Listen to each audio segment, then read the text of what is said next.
No one ever cared for me like Jesus.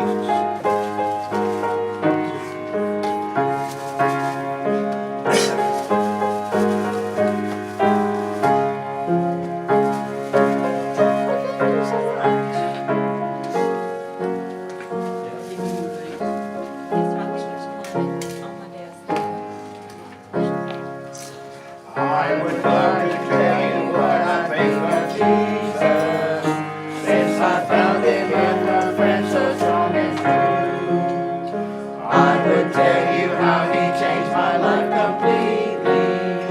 He did something that no other friend could do. No one ever cared for me like Jesus. There's no other friend so kind as he.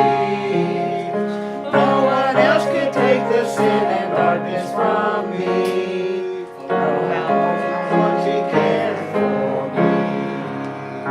All my life was filled with sin when Jesus found me. All my heart was full of misery and woe. Jesus placed his strong and loving arms about me, and he led me in the way I ought to go. No one ever cared for me like Jesus. There's no other friend so kind as he. No one else could take the sin and darkness from me. Oh, how much he cared for me. Every day he comes to me with news of assurance. More and more I understand his words of love. But I'll never know just how he came to save me, till someday I see his blessed face above. No one ever cared for me like Jesus. There's no other friend so kind as he. No one else could take the sin and darkness from me. Oh, how much he cared for me. Let's turn out hymn number 55. I'm going to step on him. Watch.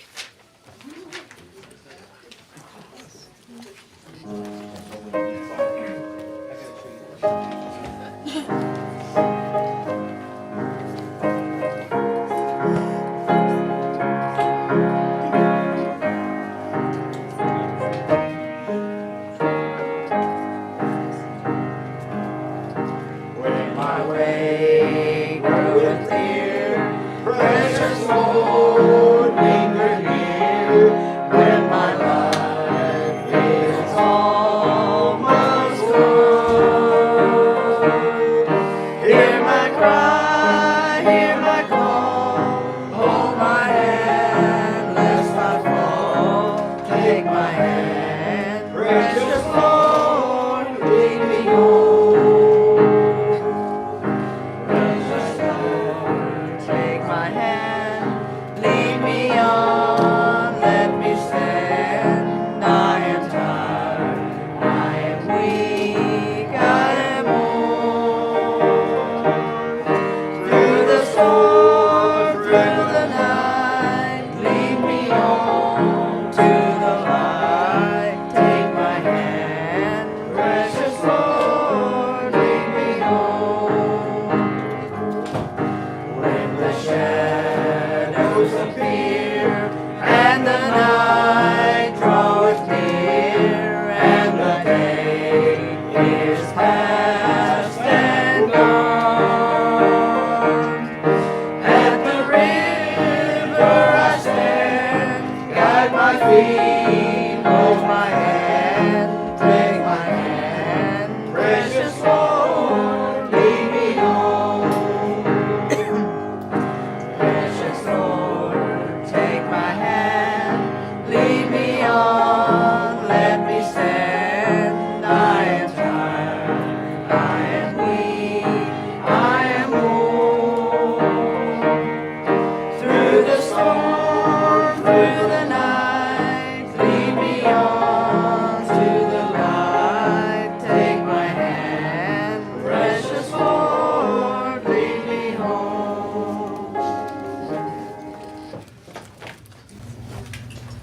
didn't have enough room. I had to end up putting my last prophets over here, but these are after the captivity over here. The kings are down here. I don't know why I'm telling you that now. All right. Because I want to, Mary said. Because you want to. Yeah. Mary's always telling me what I want to do. You want to do this. Wash the dishes, don't you?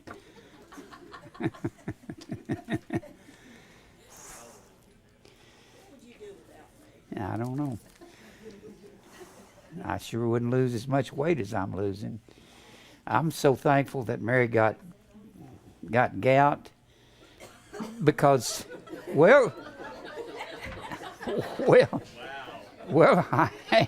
are we supposed to, in everything, give thanks? I'm thankful she got gout. And this is the will of God. And, of course, all things work together for good. Her gout has worked together for my weight and her weight. I've lost 10. She's gone on such a strict diet, she can't eat anything except lettuce and water. And it's really rough. So when she goes on, we went to the store the other night to shop, and we went up and down the aisles everywhere. They won't let you eat anything when you got gout because it forms those crystals, and she can't eat meat. She can eat fish once in a while. She can't eat beans. She can't eat, what are all that stuff? Everything. So it's made us lose weight. I'm thankful she got gout. Made me lose weight. I'm down 10 pounds. Now I'm glad of that. All right. We always begin by reading to you our emails and our letters. We get letters from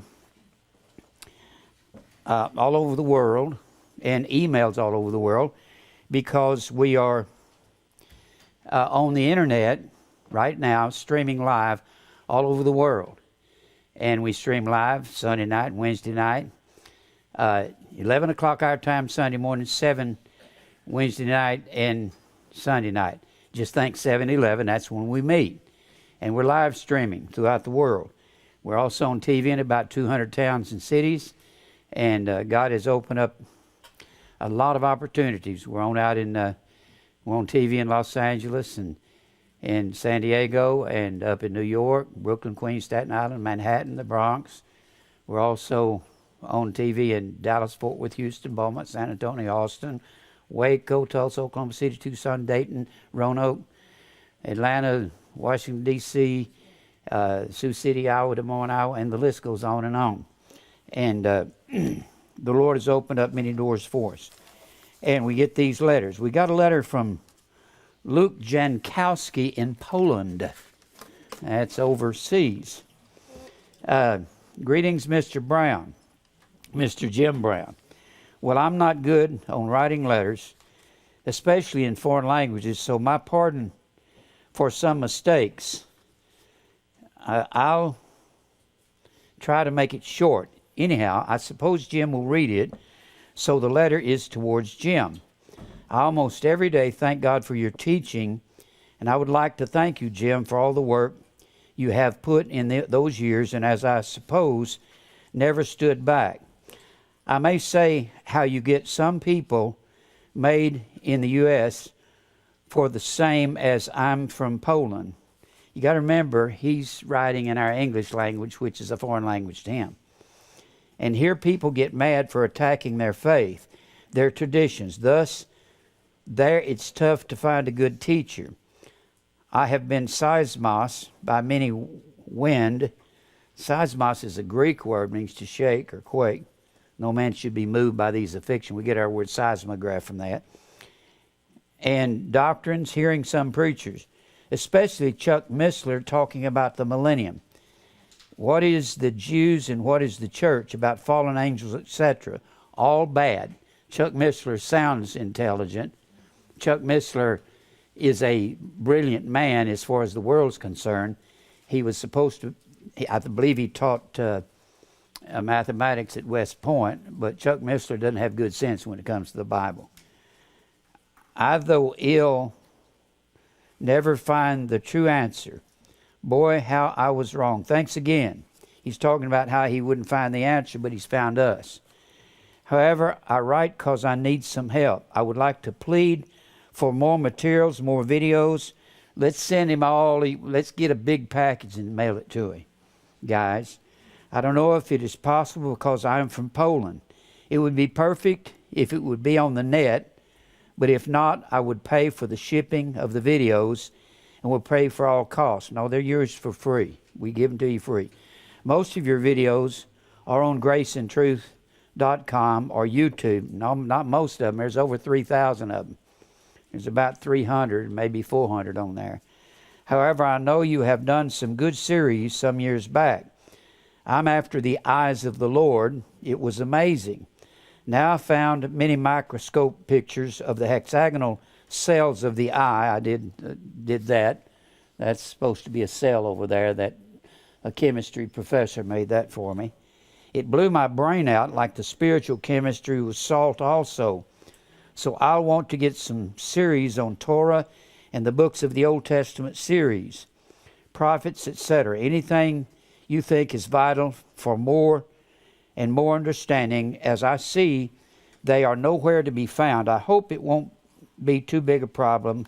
Agape, Luke Jankowski from Poland. And then we got a letter from Martina Batra Orr from Fort Worth, Texas. Hello, greetings from Fort Worth, Texas. She watches us on TV there. I want to first say thanks for the DVDs I received a couple of weeks ago to go with the first package. I read up on this Distribute Fortunes, and it confirmed a lot of what you have been preaching. However, there's a mystery to me about the spirits communicating with the people. If these spirits are not bad angels, they're not evil angels in the 2nd chapter, 2 Peter, the fallen angels are reserved in Tartarus. That means the word reserved, tereo, means kept there unchanged. That's not true. What and whose spirits are they? When an evil spirit from the Lord entered Saul, it was self. That's what it was. That's the evil spirit. Is when Jesus said, if any man will come after me, let him deny himself, not let him deny his demons. It is referenced time and time again that sorcerers or witches were cast out of the camp because of their evil communications with the dead or seducing spirits. No, the people said that. Jesus didn't say that. They lived in a superstitious world. I've been reading this book, you may know, called The History of the World According to Secret Societies by Mark Booth. In the book I referenced above, he did talk about the origins of Satan and Greek gods, so on, etc. That seemed to be along the lines you have preached, but this spirit thing has still got me wondering if there is another dimension out there that can lead people right to Satanism. Satan, Satan in the Hebrew, means adversary, an enemy. David was called the Satan of the Philistines. The Old Testament translates it adversary, but the word in the Hebrew is Satan, S-A-T-A-N. Or confuse them to believe they're communicating with deceased relatives. No, nobody's talking to the dead. The dead know nothing about what's going on the earth. Ecclesiastes, the 8th chapter, says so. And we don't know anything that's going on there. Nobody's up there watching, what's his name, that quarterback with the Super Bowl winners. What was his name? His grandmother is not watching over him saying, oh, he's winning the Super Bowl. She grabbed the ball in midair and handed it. Yeah. If she could see that, she can see you going to the bathroom. Good grief. That's ridiculous. And it is something else beyond just itself being evil. The most evil thing in the world is the heart of man. Out of the heart proceeds murders, adulteries, fornications, thefts. What's worse than that? You understand what I'm asking. I am sure you do. Thank you for your time. Can't wait to hear your answer. Well, that's part of my answer there. All right. Then Chris Arden writes to us, I've been studying on my own for about 4 years since the Lord reached out and plucked me out of the seeker church system, I came to many of the same understandings that I see you teaching. The two witnesses I learned about 6 months of seeking the Lord, that they are the royal priesthood, the type and shadow of Joshua and Zerubbabel. Well, the two witnesses are the two anointed ones that stand beside the Lord of the whole earth. And these are the two olive trees. And that's spoken of over there in Zechariah, the 4th chapter. The two anointed ones were the priest and the king. And God hath made us priests and kings. And it took two witnesses to verify anything in a court of law in Israel. That's what the two witnesses are. It's God's verification through our mouths. Leading people out of Babylon, building the temple, which is the church, New Jerusalem. I also see the bottomless pit and the scorpions the same as you. I mean, exactly in the same. And the thing that is exciting is that I found it through study. You only confirmed it. The biggest signature I see is the fact that the figurehead of signs and wonders, apostate Christianity, Todd Bentley, has Joel's army tattooed to his chest. I don't know who Todd Bentley is. Very exciting finding you. I'm going through your work right now. I still struggle with the covenant. In Daniel 9:27, that verse is most confusing verse in the Bible as far as I see.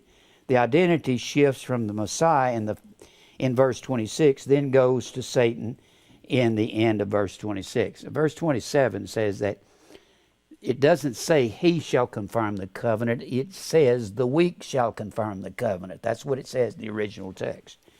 It'll confirm God's covenant with his people. My question is, does the identity go back to Messiah in the beginning of verse 27? Referring to the covenant in Galatians 4, does the identity stay with the prince that is to come? On through the end of the verse. Well, I've got 18 months on the 70 weeks of Daniel on Sunday morning, and I covered that. I've done several series on the 70 weeks. Where's your teaching of 70 weeks, Jim? Guys, we need to put that on the internet. There's Todd back there. People want to know about 70 weeks. As I stand right now, I see the covenant is bad. Is the covenant with the Assyrians? No, it's not. Hosea 12. The covenant, there's only one covenant that's confirmed with God's people, and that is the covenant given to Abraham to be their God, and they'll be his people. Let me see here. I don't want to read all these long ones. These are emails we've gotten. Here's Linda Tyndall, Northern Ireland. And Linda's a faithful watcher from Ireland. That's just the north section of England, northwest. I have some videos on how the hypnosis works. The exception being that the French guy doesn't say much or even mention Jesus' name at all. Here's another about a handshake. She gives me some sites to go on.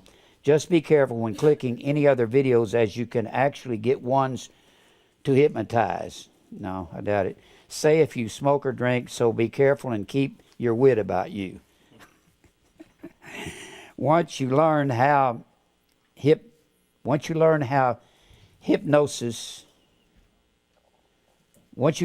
they do this, then you'll realize we can all be getting hypnotized through the general TV, through adverts to make you eat poison. It's all about control. Well, that's not the kind of hypnosis I'm talking about. I'm talking about America's having it pounded away that be nice, be nice, be nice, till everybody says be nice. Even the cartoons of our children are watching are not safe anymore. What's not safe is the big Baptist church and the Baptist preacher, and the big Pentecostal church and the Pentecostal preacher, and the big Church of Christ and the Church of Christ preacher. There's nothing more evil than a man who won't tell the truth. I look up Barney the dinosaur now in a different light and understand that I once was in a box along with everyone else. That's not the problem. Barney is not the Antichrist. He's not the man of sin. People are still looking for demons in itself. Jesus said it was self. That's the main problem in the world, is SELF. That's it. I never thought I'd ever say Barney was dangerous, but his tactics make peace and everyone in the world to get along is not Christian. Well, he's not the one that did that. The big preachers did. Billy Graham, he's more dangerous than Barney. Well, it is modern Reformed Christianity to love everyone. These people are put in the devil's hands. Thank God for shaking me up and revealing the truth to me. Daryl's granny died last week. She was Catholic. We were black to the family as we refused to go to the chapel or be part of the gathering, but we wore black to the family. I thought, you were black. What? And then we didn't wear black or get a wreath for the grave. Daryl said how we were looked upon was persecution, but I told him we were being blessed. Pleasing God is more important than pleasing men. Funerals are all wrapped up in tradition too. She had the most expensive casket with a crucifix on top, had it all bought and paid for a while back. Idolatry even goes to the grave with most people. Daryl's dad calls himself non-denominational, but will hold hands with most denominations, all because they believe in the Trinity. He says, I have it all wrong about idolatry. When we're being bugged by a relative who just doesn't listen to truth, we have to remember that God may be keeping him hanging around either as a whip for us or that we will meet someone through him. Agape and Phileo, Linda Tyndall, Emerald Isle, Northern Ireland. Well, you got some things confused, Linda. We love you, but maybe you can call me and I'll help straighten you out on some stuff. Self is the world's problem, nothing else. That's the demon, is you and me. I've got a bunch of these here. Let me read some short ones. Teddy Tevor writes, I think all Christians disagree and believe something different with each other. I believe Matthew, Mark, John, and Luke, you got that backwards, didn't saw Jesus, and they don't know who was Jesus. Well, that's wrong. I grew up Greece, and Jesus never spoke Greek. What? Don't just believe something when you read it. What do you mean he never spoke Greek? All the world spoke a different dialect of the Koine Greek in the first century. Of course, Jesus was God. He could speak anything he wanted to speak. In the Bible, lots of Greek mythology. I don't believe New Testament. Well, that's why you don't believe Jesus spoke Greek. Because Greek wrote and changed it. There is no holy, and then stops. Well, you're very confused, Teddy. Brian, California. Hello, Brother Jim. Was wondering if you could help in explaining the issues I've been regarding the Greek word ecclesia, Latin ecclesia, and is the use of the English word church accurate in the KJV? Maybe you have teaching DVD with date and number I can look up on your site. Ecclesia, kaleo. Kaleo, call, out. Called out. We're called out of this world to live righteously. That's the word ecclesia or the word church. Brian, California. All right. That'll be enough reading of my emails. I'll read some of these tonight. And we got phone calls from around the country and around the world. I'll just read some of the phone calls. And here's people that have called us.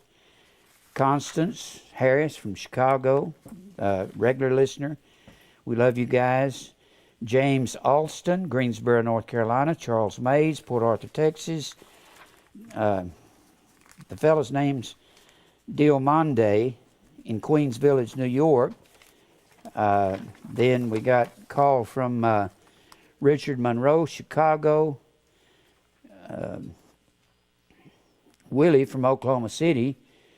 Kelvin Anderson, North Carolina. Sheldon Farmer called us from New York. Carolyn McNulty, Washington, D.C. Will Concepcion, Denver, Colorado. Don and Jessica, Knoxville. Mike from somewhere. Brett Osborne, Kentucky. And Johnny Kirkman, Kannapolis, North Carolina, watches us on TV there. Bill Lovett, I talked to Bill. He's a veterinarian down in Florida. He said, I'm just a country guy. I'm just a simple vet. He said, I run around with simple people. I don't run around with the high rollers, and I love your message. He said, I'm going to be supporting you. And but he just said, I have been hunting all my life. He's in his late 50s, and he's a vet down there. And then Antoinette Komiska in Quinton Township, Michigan. Alan Gage, Washington, D.C. Carl from somewhere, 704, that's Charlotte. Dot James in Hamlet, North Carolina. Dustin Clumpy, Charlotte, North Carolina. Demetrius Poston, West Allis, Wisconsin. Charles May. Oh, I already read that. All right. Well, let me see here. I got a couple of more. Benjamin Pitts in Nashville. And Shirley Albritton. And she's in Atlanta. John Bast. Leo Brigman. Chicago. Pat in Antioch. Tina McDougall, Oklahoma City. That'll be enough reading for right now. All right. I want to tell you, we got a letter from the Malloys up in Knoxville. From where? From the Malloys. Oh, the Malloys are going to move here from, they're in Knoxville. They're the ones that sent me that shirt. I got a shirt in the mail from the Malloys. It looks like it was from the tent makers. Omar the tent maker. Yeah, looks like that's right. I know you think I'm real big because I cover the entire TV screen. I'm a very little man. I wear a large and sometimes a medium, just depends on if it's a big medium. So I certainly don't wear an extra large. I felt like I was in Omar's tent. All right. And Keith sent me this, predestination, Romans 8:29. He had this made. Luke 14:27, the only way to heaven. The Spirit of the Lord is upon me because he hath anointed me to preach the gospel to the poor. He hath sent me to heal the brokenhearted, to preach deliverance to the captives, recovering sight to the blind, to set at liberty them who are bruised, to preach the acceptable year of the Lord, repent. And of course, that's one of my favorite verses. I'm always quoting it. So I guess that could be framed, couldn't it? Frame to set up on a frame? Huh? Make a shadow box. You mean like? And I got some shoe shine rags from Jim. Are these wash rags? No, they're for Lent. Oh, for Lent. Okay. This is. It's got lint in it. Isn't that kind of Lent? That's lint. Thank you, Jim. For Lent. You're nuts, you know. I thought they were shoe shine rags. Chattanooga shoe shine boy. Y'all remember that, don't you? It's a wonder that the rag don't tear the way he makes it pop. Nobody remembers that? You ought to see him fan the air with his hoppity hippity hippity hippity hoppity hippity hop. I know you remember that. Chattanooga shoe shine boy. Red Foley. Right? Red Foley. Does anybody remember Red Foley? Yeah, that's Pat Boone's father-in-law. Pat, the brilliant theologian Boone. God, what an idiot. Pat, huh? He's selling bathtubs. He's selling bathtubs. He needs to. Needs to wash away all that goofy theology. Did you say Pat Boone? Yeah, I said Pat Boone. Red Foley was Pat Boone's. That shows you how quickly people have forgotten, because in 1951 and 52, Red Foley was one of the biggest singing stars in America, and most people don't even know him. I think for these songs that we sung this morning, he sung it the first time. Really? Well, Peace in the Valley was his big hit. Yeah. It's just funny how fame is fleeting. It's gone. I talk to people about Eddie Arnold, and they say, Who? I don't know Eddie Arnold. Eddie Arnold sold more records than any human being in history. And he was, every household and every kid knew his name in 1954 and 55. Everybody in America knew Eddie Arnold. Every human being. That's how famous he was. And that's just what I say. It doesn't count what you do for this world. What counts is what you do for God, because you're going to be forgotten. You can be one of the biggest stars in the world, and the future generations are not going to know your name. That's what's going to happen to everybody. All right. Remember our announcements. We're on TV in Nashville Monday night, Saturday night, 10 o'clock. We're on channel 176. Wednesday morning, Friday morning at midnight, channel 176. And we're on channel 3 every Tuesday at 5, Thursday night at 7. And we're on radio every Saturday morning, 1300 on the AM dial at 8 o'clock. That's WNQM. And we always like to appeal to you for our needy believers. We've got people that are just struggling to stay alive. We try to take care of the poor. And we want you to, if God deals with your heart, to help us. We're phasing out our food pantry because it's easier to give somebody these cards. You can send food cards.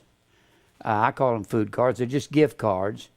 I carry some with me for the people at Grace and Truth, like a Walmart card or a MasterCard or a, let me hold it up there.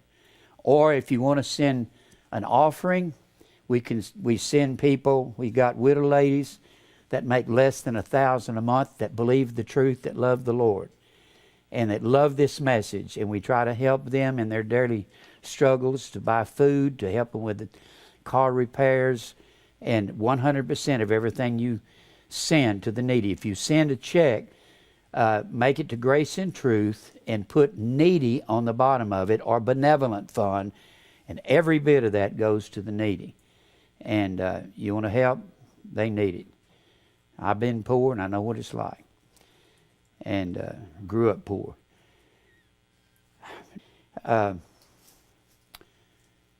We have a visitor here. This is Brock's uncle, right? What was your name? Rick. Rick. We're glad to have you, Rick. There's restrooms over here and water back there. Oh, you find it? Good. All right. Any other visitors that hadn't been here before? Nobody else? Who's that fella back there? I can't see. What's your name? Dallas. Oh, Dallas. Oh, okay, yeah, I remember you. Yeah. All right. Well, let's go to the Lord in prayer, and as we pray, Brock, why don't you pray for us? Okay. Father, thank you again for this beautiful day you've given us, and another chance to come out and hear your word and to learn your truth. Lord, please forgive us where we've fallen so short. Thank you for your grace that we don't deserve. Lord, I pray that you will touch Jim this morning as he brings what you have for us. I pray that you will bless him and speak what you have through him. Lord, go with us this week. Keep our minds and our hearts on you, and help us to continue to bow to your will. In Christ's name, amen. Amen.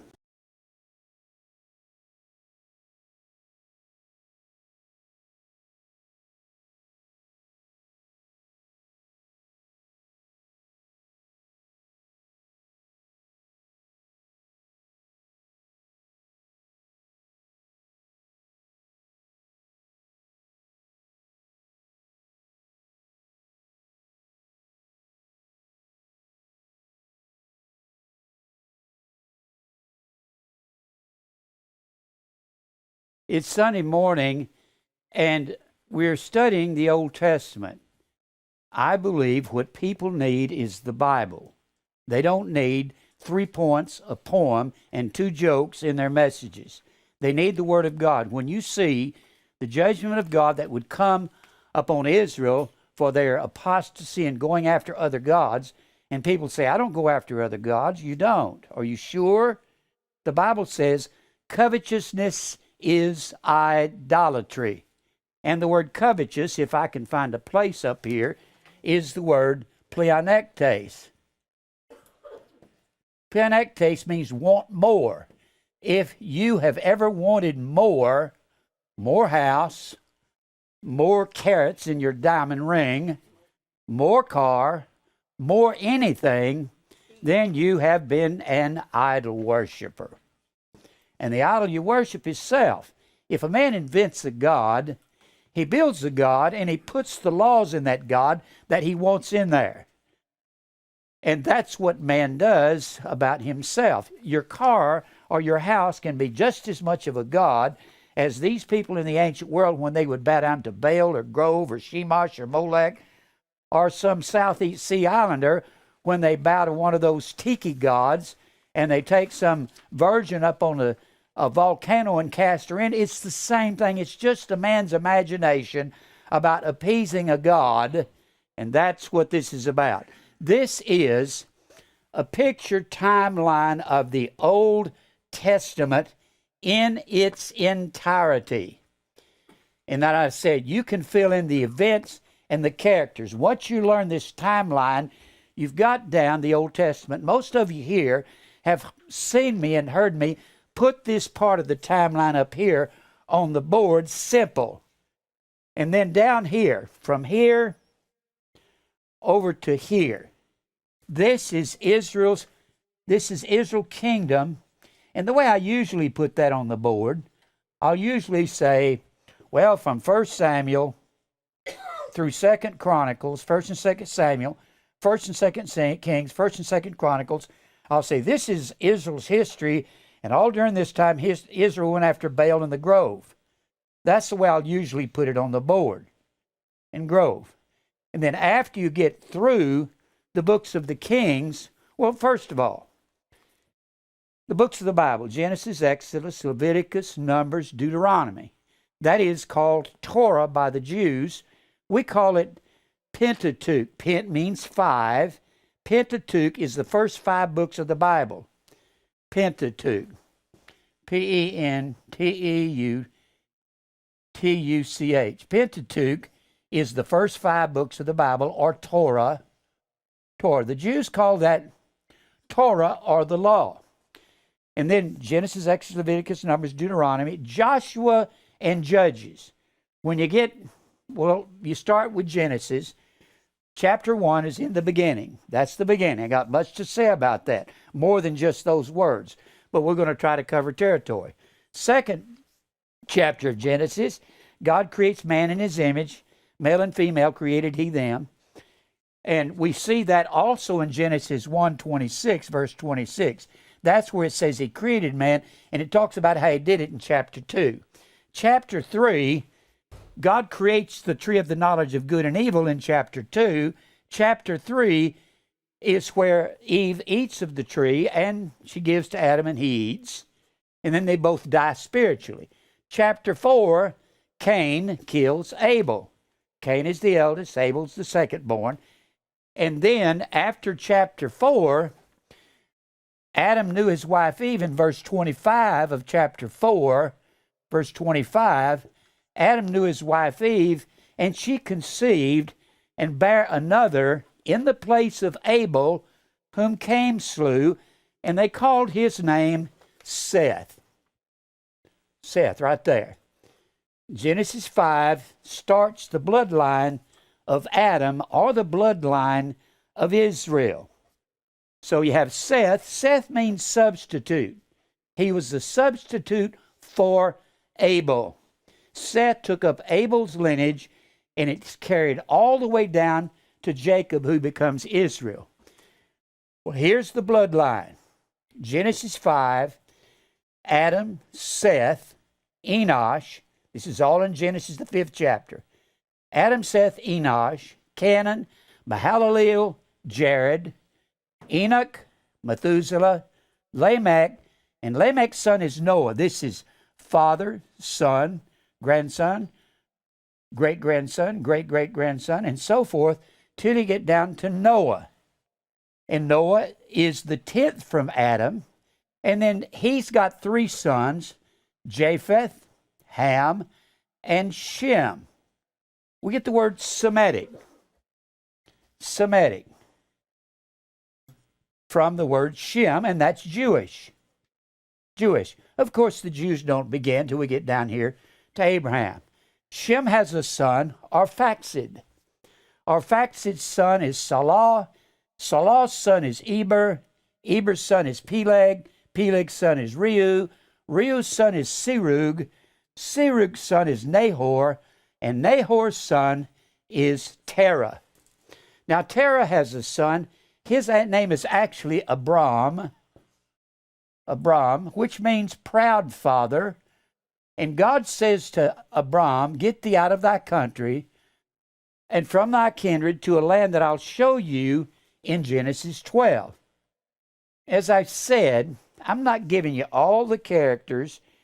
I'm giving you all the main characters. I'm going to give you the kings. I'm going to give you the prophets. I gave you this paper. I'll stop for a moment. I gave you this paper, and I've got two different historians.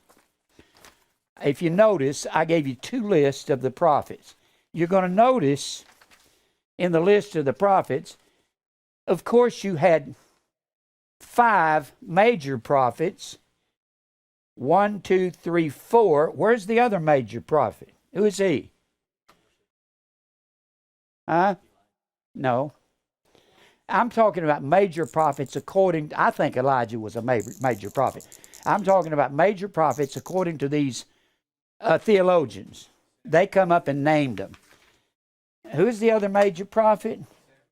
Huh? No. He's in that list. There he is, Daniel. Doesn't anybody remember who the 5th major prophet is? No. He is a major prophet, but I'm talking about according to what the theologians say. Moses. Moses wrote 5 books. He wrote the Pentateuch. There are other prophets. Samuel certainly is a major prophet to me. Elijah is a major prophet to me. Elisha is a major prophet to me. These are the prophets that are named in the Bible because they wrote books. Let's go ahead and put Moses there. Moses. But if you'll notice, I gave you 2 different lists for one reason. Mainly because to show you, it speaks of Elijah on one list from 870 to 845. And over here it says 875 to 850. Then go down to, let's say, down to Jonah. Jonah 786. And Jonah over here. Where's Jonah? 781, Jonah. Jonah over here, 786. And sometimes they'll be 20 and 30 years off. These are, usually I'll put a question mark behind their name because we don't know exactly when these guys were, but we know they were approximately where they were in this timeline. Whenever I put that little short timeline on the board, 1 Samuel through 2 Chronicles, what I've done is spelled it out here. It starts over here with Saul, the first king, and this is the kingdom of God, all the way over to here with Jeremiah, the last prophet. So, y'all have seen me put all this on the board, but not in as much detail, haven't you? You've seen me put it on the board. What I'm doing, if you notice, I've got all the prophets underlined with red. I want you to see that because we want to know when you get to Genesis, Exodus, Leviticus, Numbers, Deuteronomy, Joshua, Judges, Ruth, 1st and 2nd Samuel, 1st and 2nd Kings, 1st and 2nd Chronicles, Ezra, Nehemiah, Esther, Job, Psalms, Proverbs, Ecclesiastes, Song of Solomon. Then you go into, when you get through with the history of Israel, you go into Isaiah, Jeremiah, Ezekiel, Daniel, Hosea, Joel, Amos, Obadiah, Jonah, Micah, Nahum, Habakkuk, Zephaniah, Haggai, Zechariah, Malachi. That's the Old Testament books.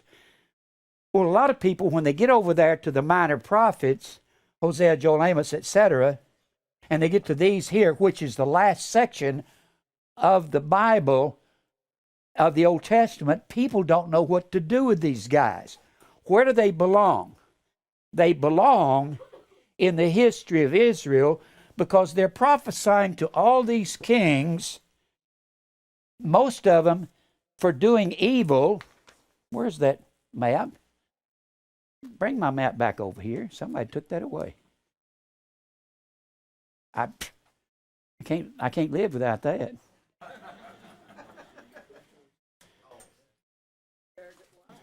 Huh? Yeah. I can't live without it. All right. That's fine right there. Just back it up there. Here are the kings of Israel right here. These kings, and they put some of the prophets on here.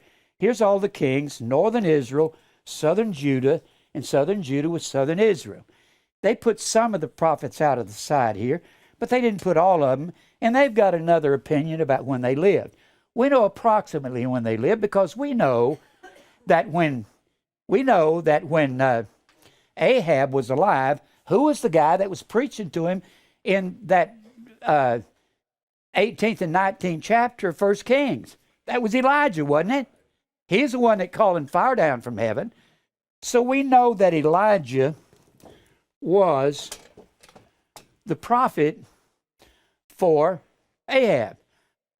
There are ways that the historians come up and try to do some professional guesswork, figuring out where these prophets come from or where they are. We know approximately where most of them are. Nobody knows when Joel lived. They're guessing when Obadiah lived. They're not sure. So you'll see question marks after this. I've got a book here. Now, I've been studying Old Testament for 58 years, since about 1956. I was a teenager then, and I've spent a lifetime studying. I put a lot of these things together. I had to study all my life to make these characters come together all through the Old Testament. But here's this kind of book you can get, Rose Book of Bible Charts and Maps. I pulled one of your prophets out of this, and I've also got the, and you can get on the back page, I got a list of all the kings of Israel, from 1 Samuel to 2 Chronicles. All the kings of Israel right here. Up here is Saul, David, and Solomon, the first three kings. And then because of Solomon's apostasy, allowing his wives to go after their... Everybody here knows this that's been coming here, don't you? You know, I want everybody that understands basically what I'm saying, raise your hand.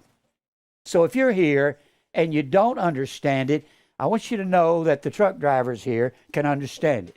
The guys that have been machinists, like Gerald, understands what I'm doing because I put it on the board 500 times, not to this degree. Now, you got all the kings here, and the prophets belong. Let me show you one way how you can figure out where these prophets belong. A simple way, but they're not exact. When you turn to one of the prophets if you have a King James Bible, everything I'm doing is not hard. It may be intricate in detail, but it's not hard. You turn to one of the prophets, turn to Isaiah, the first chapter, if you have a Thompson chain, and here's chapter 1 of Isaiah. Right to the left, it says 760 BC. Now, that's going to be approximate. Another way to find out when these guys lived. So, what you do, if you're looking at the books of the kings, look here. Go over here to Kings or Samuel. Let's go to the Kings. And let's just look here. Look here in 1 Kings. Let's look over here where Elijah is.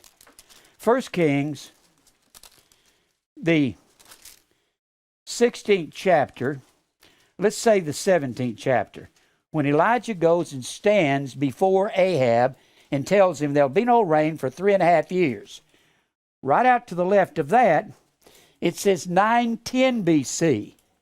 So when you take the dates off of your prophets, you can actually thumb through the kings and say, well, here's 910, so the next page must be later than that. There's 906. Here's 906. Here's 899. So you can actually look in your prophets and thumb through your books of the kings and find out just about where that prophet and what king he was prophesying to. Can you see that? That's real simple, isn't it? Now, I've spent a lifetime studying this. I was familiar with it to a degree, but these kind of things help me. These books help tremendously. You can pick these up over at Logos Bookstore. They've got all kinds of these things. I've got a big one up here. I've got a big one. I want you to learn the Bible. That's what I'm here for. I want you to learn the Bible. Here's Time Chart of Biblical History. You can go in here and these things will stretch out all along a table. I mean, it will. Let me see here. You see? Look at that. You can lay that out. The characters in it are phenomenal. Somebody help me here. All right, fold it up. Hold that up there. Just hold it up for a minute. You see, you can go in here and you can study these charts. Now, understanding it is something else. This is all these characters, empires, pagans, everything you can think of. All right.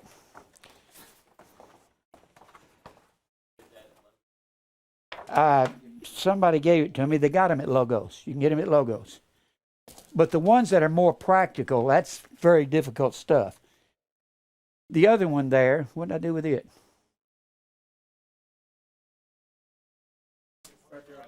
Okay, these are very practical. Very practical. It'll give you all kinds of things on parables of Jesus. Here's English Bible. Goes through here and gives you all of Jesus' parables, has them laid out. And it has pictures of the temple, pictures of Jerusalem. These are very good. All kinds of charts. All kinds of charts. These are very good. Now, where was I? You can also find out if you've got what? Well, come over here and get it later. We don't want to get the titles now. If you've got McClintock and Strong, or some set of biblical encyclopedias, when you get into the prophets, if you get into Joel, pull out the J volume, open it up, and read something on Joel and its history. It'll tell you approximately when it might say, Movers says Joel lived at such and such. Movers is a historian. It'll say Pliny, but Pliny says you cannot trust historians to be accurately together because that was the ancient world. They're doing the best they can. So whenever you look at these, the thing wrong with this second one, I think it's the second one. One of these left Daniel out, and it was evidently a misprint. So I gave you 2 copies by 2 different historians, and the dates will differ some. But they're going to give you approximate dates, and you can take the approximate dates and fit them into this timeline of history, and you can tell where these guys, who they're prophesying to. In fact, next week, I'm just going to put the timeline of the history of Israel up here. I'm going to put all the prophets where they belong, and we're going to go through those prophets. I'm going to give you some highlights of each book's, who they're preaching to. They're all preaching either against northern Israel, southern Judah, or they're preaching against Moab, which is southern Jordan, or Ammon, which is the land of Ammon, the northern Jordan, or Syria, or what we call Lebanon, Tyre and Sidon, or Egypt, or Ethiopia. And the reason these prophets are preaching against them is because they have polluted Israel Israel is on the eastern end of the Mediterranean Sea. There's Israel right there. And the gods of Jordan, what we call Jordan, Ammon, the land of Ammon. The gods of Ammon was Molech, Moloch, Milcom, Malcolm. All these are variables of the same name. The gods of southern Jordan, or the land of Moab, was Shemash. See, you said that with me, didn't you, Gary? He went, Shemash, as I said it. So y'all know these things. The god of Syria, Rimmon, which was the pomegranate god, they said was on the tree of the knowledge of good and evil in the garden. They all had a form of believing in the beginning. Tyre and Sidon was Lebanon, and they all polluted Israel with idolatry worship. So all these prophets are prophesying to Israel or to the nations around them, and I'm going to just kind of give you highlights through all these prophets about what they're saying and who they're talking to. Now, keep that for reference. Maybe we can take and put this, or at least the history of Israel, on one paper. Now, if you'll notice, all these prophets, I've got them here underlined in red, and I've got the king that they're prophesying against, Jonah. Well, he wasn't prophesying against Jeroboam. He prophesied against the capital city of Assyria, which was Nineveh. It's on the Tigris River in what we call Iraq. That's ancient Babylon. Ancient Babylon. And Iraq has the Tigris River, Euphrates coming down, meeting about 100 miles or so above the Persian Gulf.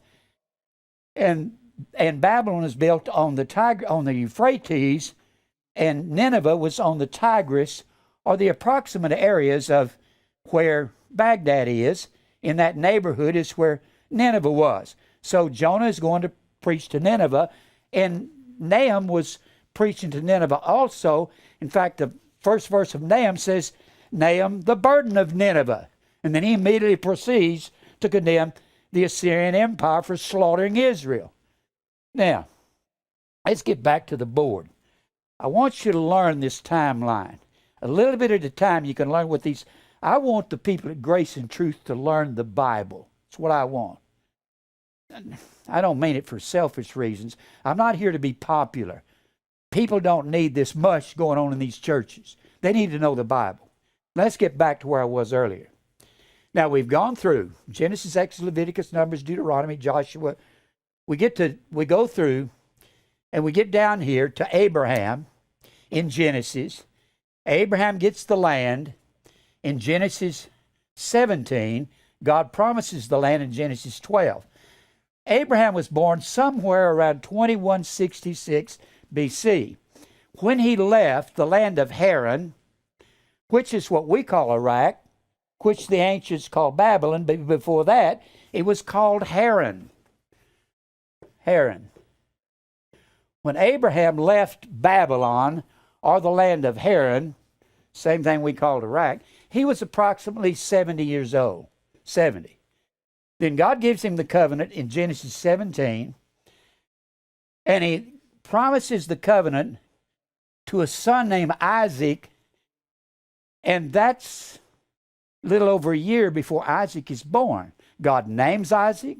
He says, I'll bless Ishmael, your son, by Hagar, out of Genesis the 16th chapter, but my covenant goes to Isaac, and he gets the land. Then when Jacob cheats his brother, Isaac has twin sons, Esau and Jacob. When Isaac cheats Esau out of his birthright, and the Bible says, when Rebekah had conceived by one, even by her father Isaac, for the children being not yet born, neither having done any good or evil, that the purpose of God according to election might stand, not of works, but of him that calleth, it was said unto Rebekah, the elder Esau shall serve the younger Jacob, as it is written, Jacob have I loved, Esau have I hated. Of course, loved is agape, and that means to walk in the commandments of God. And Jacob's name is changed to Israel in Genesis, the 32nd chapter. Jacob is leaving, rushing away from the land. to hide from Esau's wrath because he stole the birthright. But God turns around and gives it to Jacob through Isaac in the 28th chapter. And then God himself says the land where you're lying is going to be yours. That's when he's at Bethel. He's on his way out in Genesis. I put 25. It's 28. Excuse me. Genesis, the 28th chapter. Somebody should have caught that, shouldn't you? Huh? Is that y'all's fault because you didn't catch it? All right, now, let me get a drink.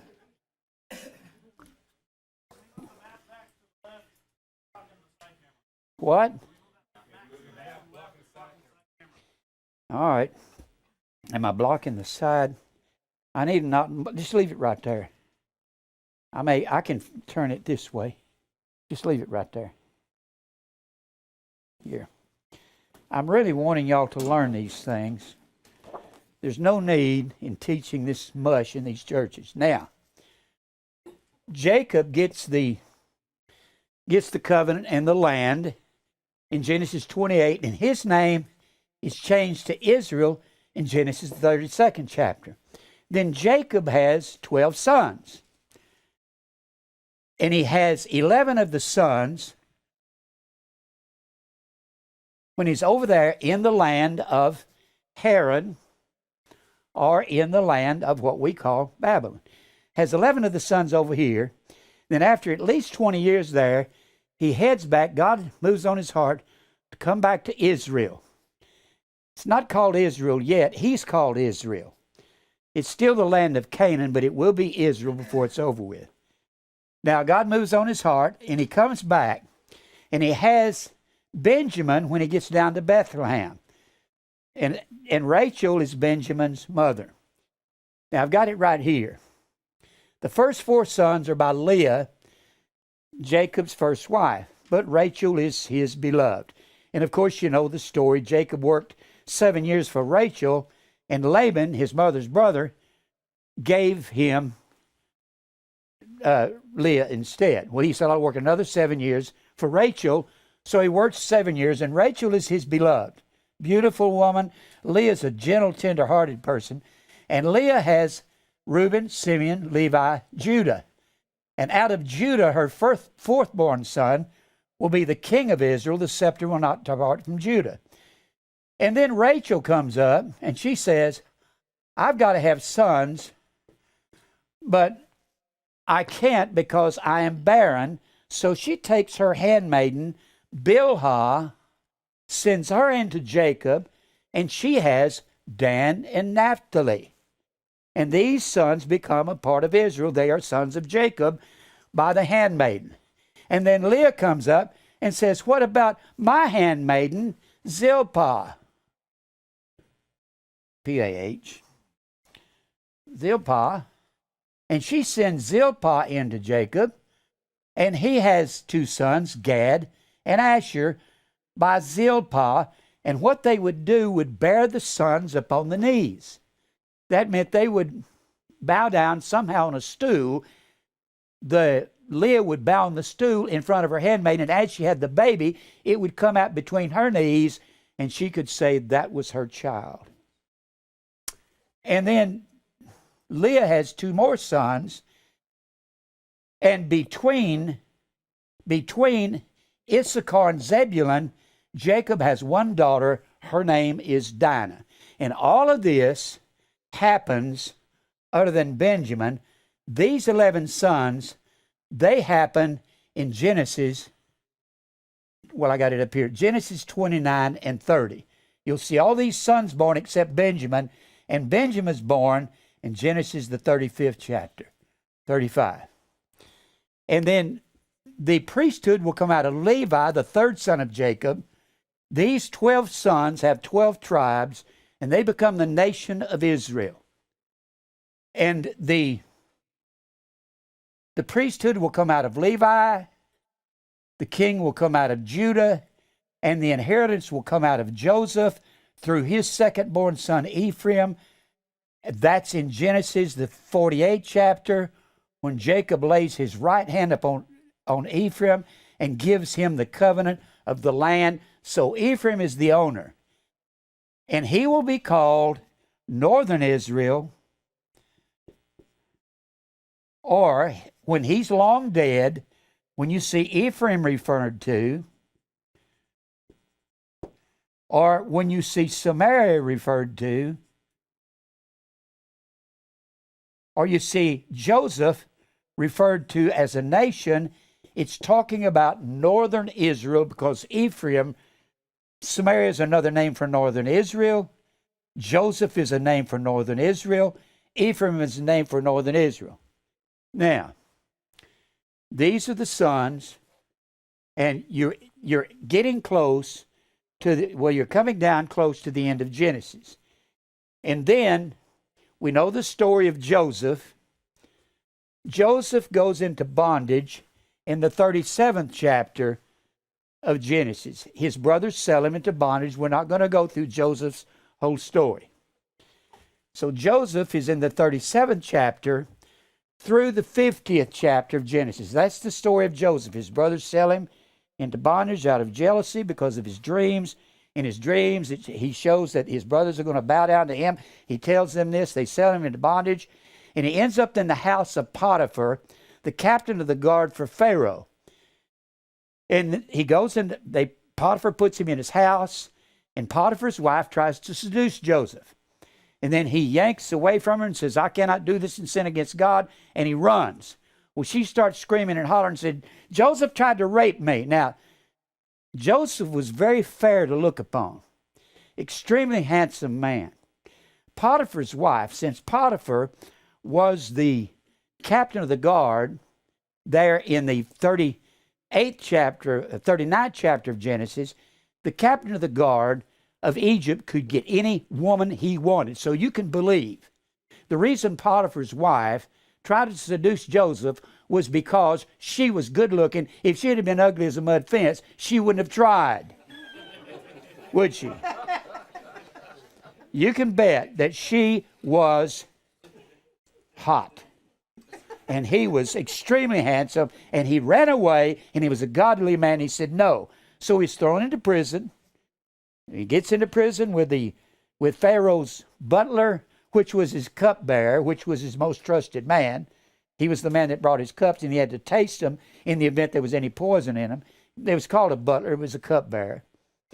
And his baker was in there. Well, he interprets the baker's dream, and he's hung, taken out and hanged. And he interprets the butler's dream, so you're going to be restored. Well, after a while, the butler says, the king has two dreams. He can't get any of his soothsayers to be able to interpret them. And he comes up and says, the butler says, oh, I have forgotten myself. This Joseph who interpreted my dream, he told me not to forget him, and I've forgotten him. Well, he had to forget him, so he would be prime and ready to interpret Pharaoh's dream. Interprets Pharaoh's dream. Joseph is set up as second in charge of Egypt. And then he calls his family over. There's 70 people in his family, Jacob included, Jacob being Israel. And they go over to Israel. And they're taken to taken to Egypt. They're over there 400 years. And Moses comes along in Exodus, the 2nd chapter. He's birthed. He is prophesied by the prophets to be the deliverer of Israel. They're in the wilderness 40 years, and he comes in to deliver Israel. When he delivers Israel at the end of the 400 years, the end of the 400 years is in Exodus, the 12th chapter. Remember, there's 10 plagues, and the last plague in Exodus 12 is the Passover. Passover, when he says, when I see the blood on the doorpost of the house, I will pass over you, and I won't kill the firstborn in the house. So they go into the wilderness. God gives Moses the law. They go directly to Sinai. They're at the Passover. Pentecost is exactly 50 days after the Passover. They go 10 days into the desert, 10 days into the desert. And then Moses is 40 days upon the mountain, and he comes down with the law in his hand. That's 50 days. When he comes down from the mountain with the law in his hand, that's the first Pentecost. Now, 40 years in the wilderness.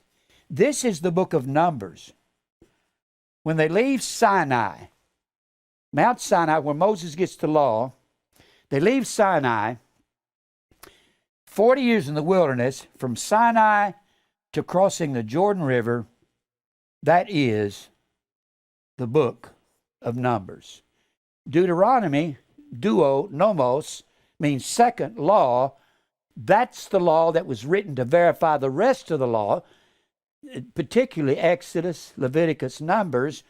Any laws that are given in those books are verified. A lot of them are verified a second time in the book of Deuteronomy. And Deuteronomy is written just as Israel is about to cross the Jordan River. In fact, we see Moses dying in the last chapter of Deuteronomy. Jim, I thought you said Moses wrote the first 5 books of the Bible. He didn't write the last chapter, did he?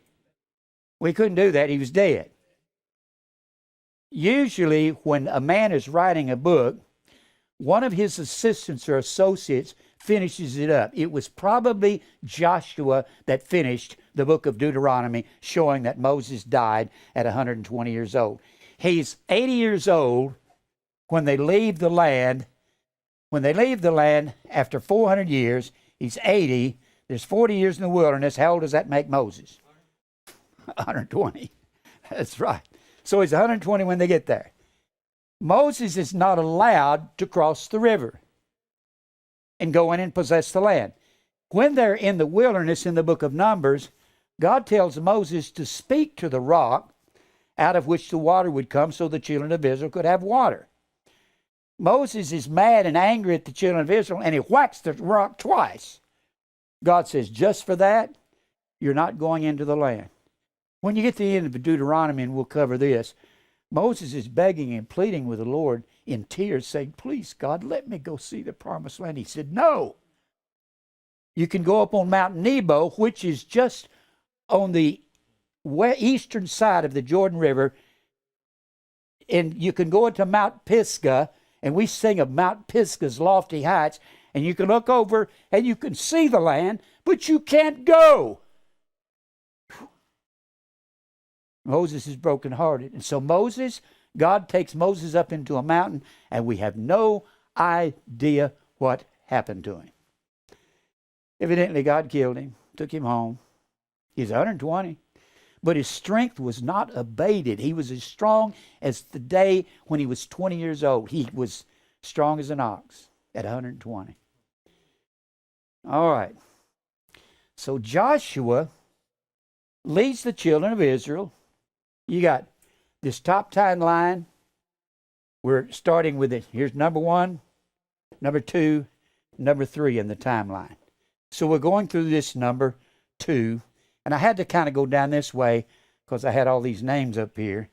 That's not some theological thing. I'm just wanting to continue here. Okay?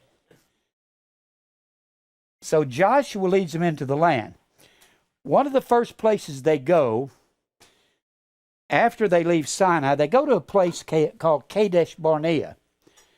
And at Kadesh Barnea is down here in the Negev desert, just below Israel.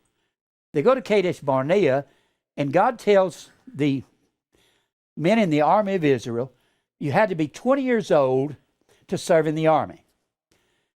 The land of Anak, which was on the southwestern end of Israel, the land of Anak is what we call the Gaza Strip today. During the days of David, they called that the land of the Philistines. If Israel is here, I ain't got no place to put it. All right, down here. If this is Israel, here's the Mediterranean Sea. The land of Anak, or the Gaza Strip, is right there. That's also the land of the Philistines, southwestern border of Israel. And God tells them to go into the land of Anak and take it. Well, they have something there called Anakims, or they're giants in the land, and these are evidently ancestors to Goliath, the Philistine champion. Well, the people say, the soldiers go in, they spy it out, and they say, the people are too big, we can't conquer them. They have forgotten that God conquered the greatest army in the world when he drowned Pharaoh and his armies in the Red Sea. So God says, and they were up there spying out the land 40 days. 40 days. He said, I'm going to put you through the wilderness. I'm going to put you in the wilderness for 40 years, a year for every day you were in the land, and you refused to go in and conquer the land. I'm going to put you in the wilderness until I cleanse the land and cleanse Israel of all unbelief. What he's saying, I'm going to kill everybody from 20 years old and upward in Israel, except for two men. The two men that said, we will go into this land of Anak. The two men was Joshua and Caleb.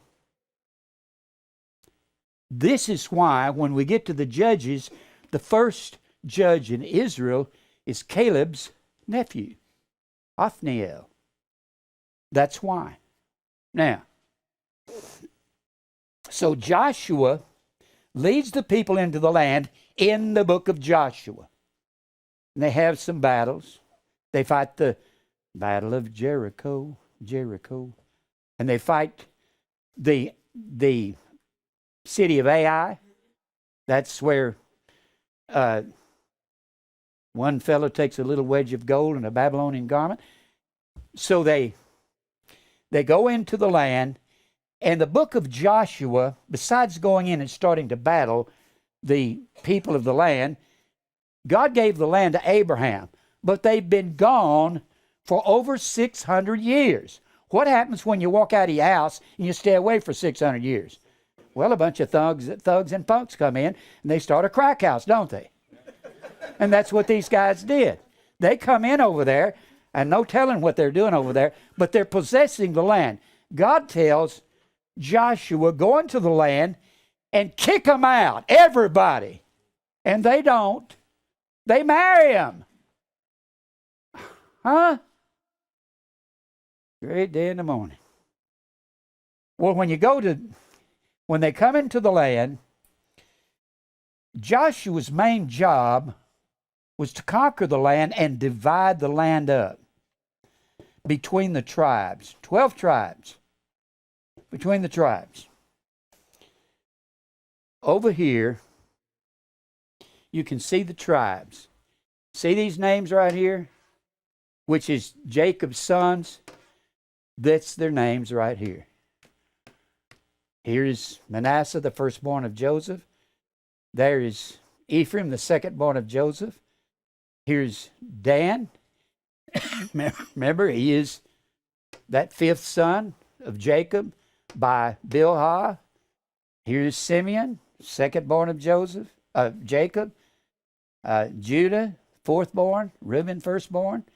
Here's Gad. There's Gad. He's the 7th son, and he is born of Leah, and so forth. This is what Joshua's job was to do. It was to divide the land up among the tribes, and that's what he's doing here in the book of Joshua. Now, Joshua goes into the land to possess the land in the book of Judges, and God tells Israel, drive these people out. And because they didn't drive the people out, you get to that 3rd chapter, Joshua dies. And what does Israel do? A new generation rises up that doesn't know Jehovah God. And they go back after Balaam and Ashtaroth. They keep going. Baal and Grove, let me say it again, let me insert it. It's the same system that Constantine brought into the church in 325 AD and renamed Christ Mass or Christmas. It is the same as the pagan worship of ancient Israel when God scattered them throughout the earth. Now, you've got in Judges, the 3rd chapter, God says, I'm going to put you under. In fact, you might look at that. Let's just go to Judges and kind of read a verse once in a while. Judges, Joshua, Judges. And God says in the 3rd chapter, these are the nations which the Lord left to prove Israel. I'm going to put you in fire, and I'm going to prove you by these nations that's going to attack you consistently. To prove Israel by them, even as many of Israel as had not known all the wars of Canaan. Israel was not a fighting nation. They were brought through 40 years in the wilderness. The book of Judges, they're coming in to repossess the land that was given to Abraham over here. Given to Abraham here. They're going back into the land to possess the land in the book of Judges. This is around 1425 BC. When they left the land, it was around 1447 BC, and Moses was born 80 years before that, so he was born around 527 BC. That's approximately when Moses was born. Then it says, verse 1, chapter 3 of Judges. Now these are the nations which the Lord left to prove Israel. Prove means to put in a fire. It means to mature them. Even as many of Israel's had not known all the wars of Canaan, only that the generations of the children of Israel might know to teach them war. I need to teach them how to war, so I'm going to put them under the rule of these nations. At the least, such as before knew nothing thereof, namely 5 lords of the Philistines, all the Canaanites, the Zidonians, which is what we call Lebanon, the Hivites that dwell in Mount Lebanon, from Mount Baal-Hermon unto the entering in of Hamath, and they were to prove Israel by them, to know whether they would hearken unto the commandments of the Lord, which he commanded their fathers by the hand of Moses. And the children of Israel dwelt among the Canaanites, Hittites, Amorites, Perizzites, Hivites, Jebusites. The children of Israel dwelt among them. They were supposed to drive them out, weren't they? But they made covenants with them and married them. And they took their daughters to their wives and gave their daughters to their sons and served their gods. And the children of Israel did evil in the sight of the Lord and forgot the Lord their God and served Balaam and the grove. The Christmas tree is the grove.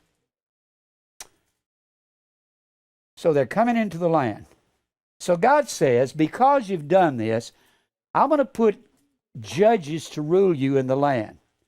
So somewhere between 255 to 300 years, they're under these 13 judges. 13. 12 are in the book of Judges. Samuel is the 13th judge. There were 13 apostles, wasn't there?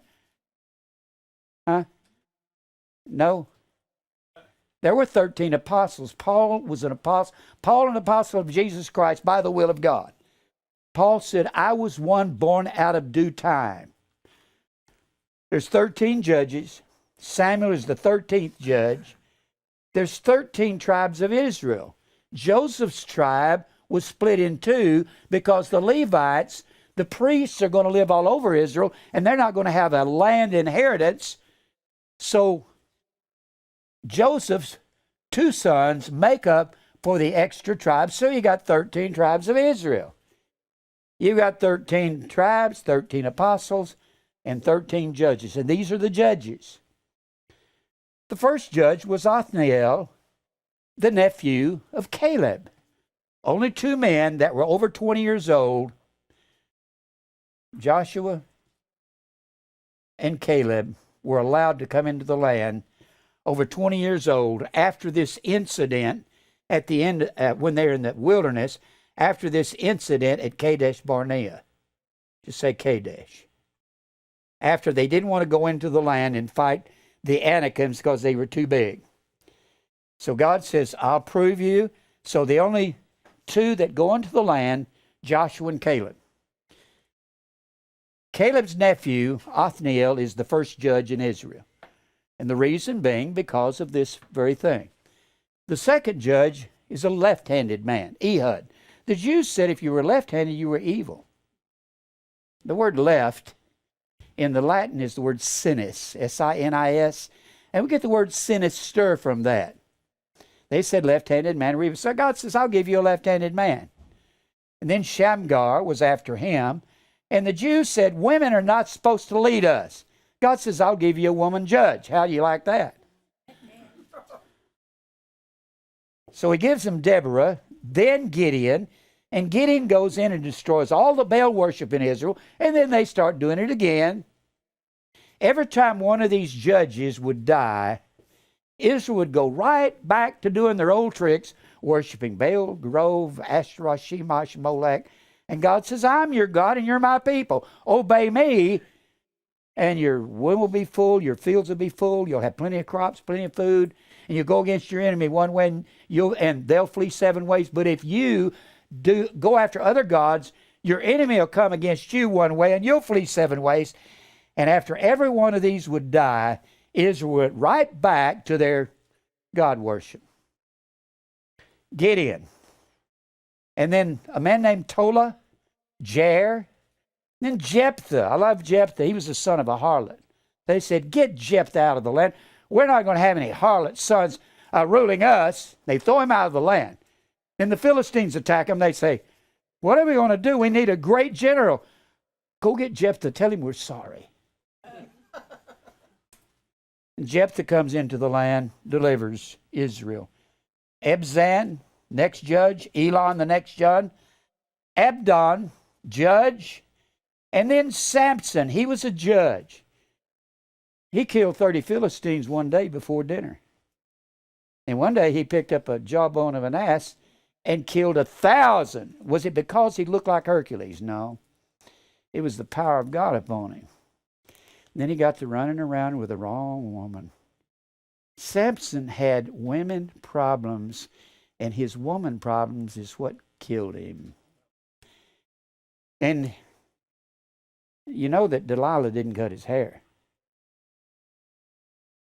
He was a Nazarite from his youth, and he was supposed to be a Nazarite. His hair was never to be cut.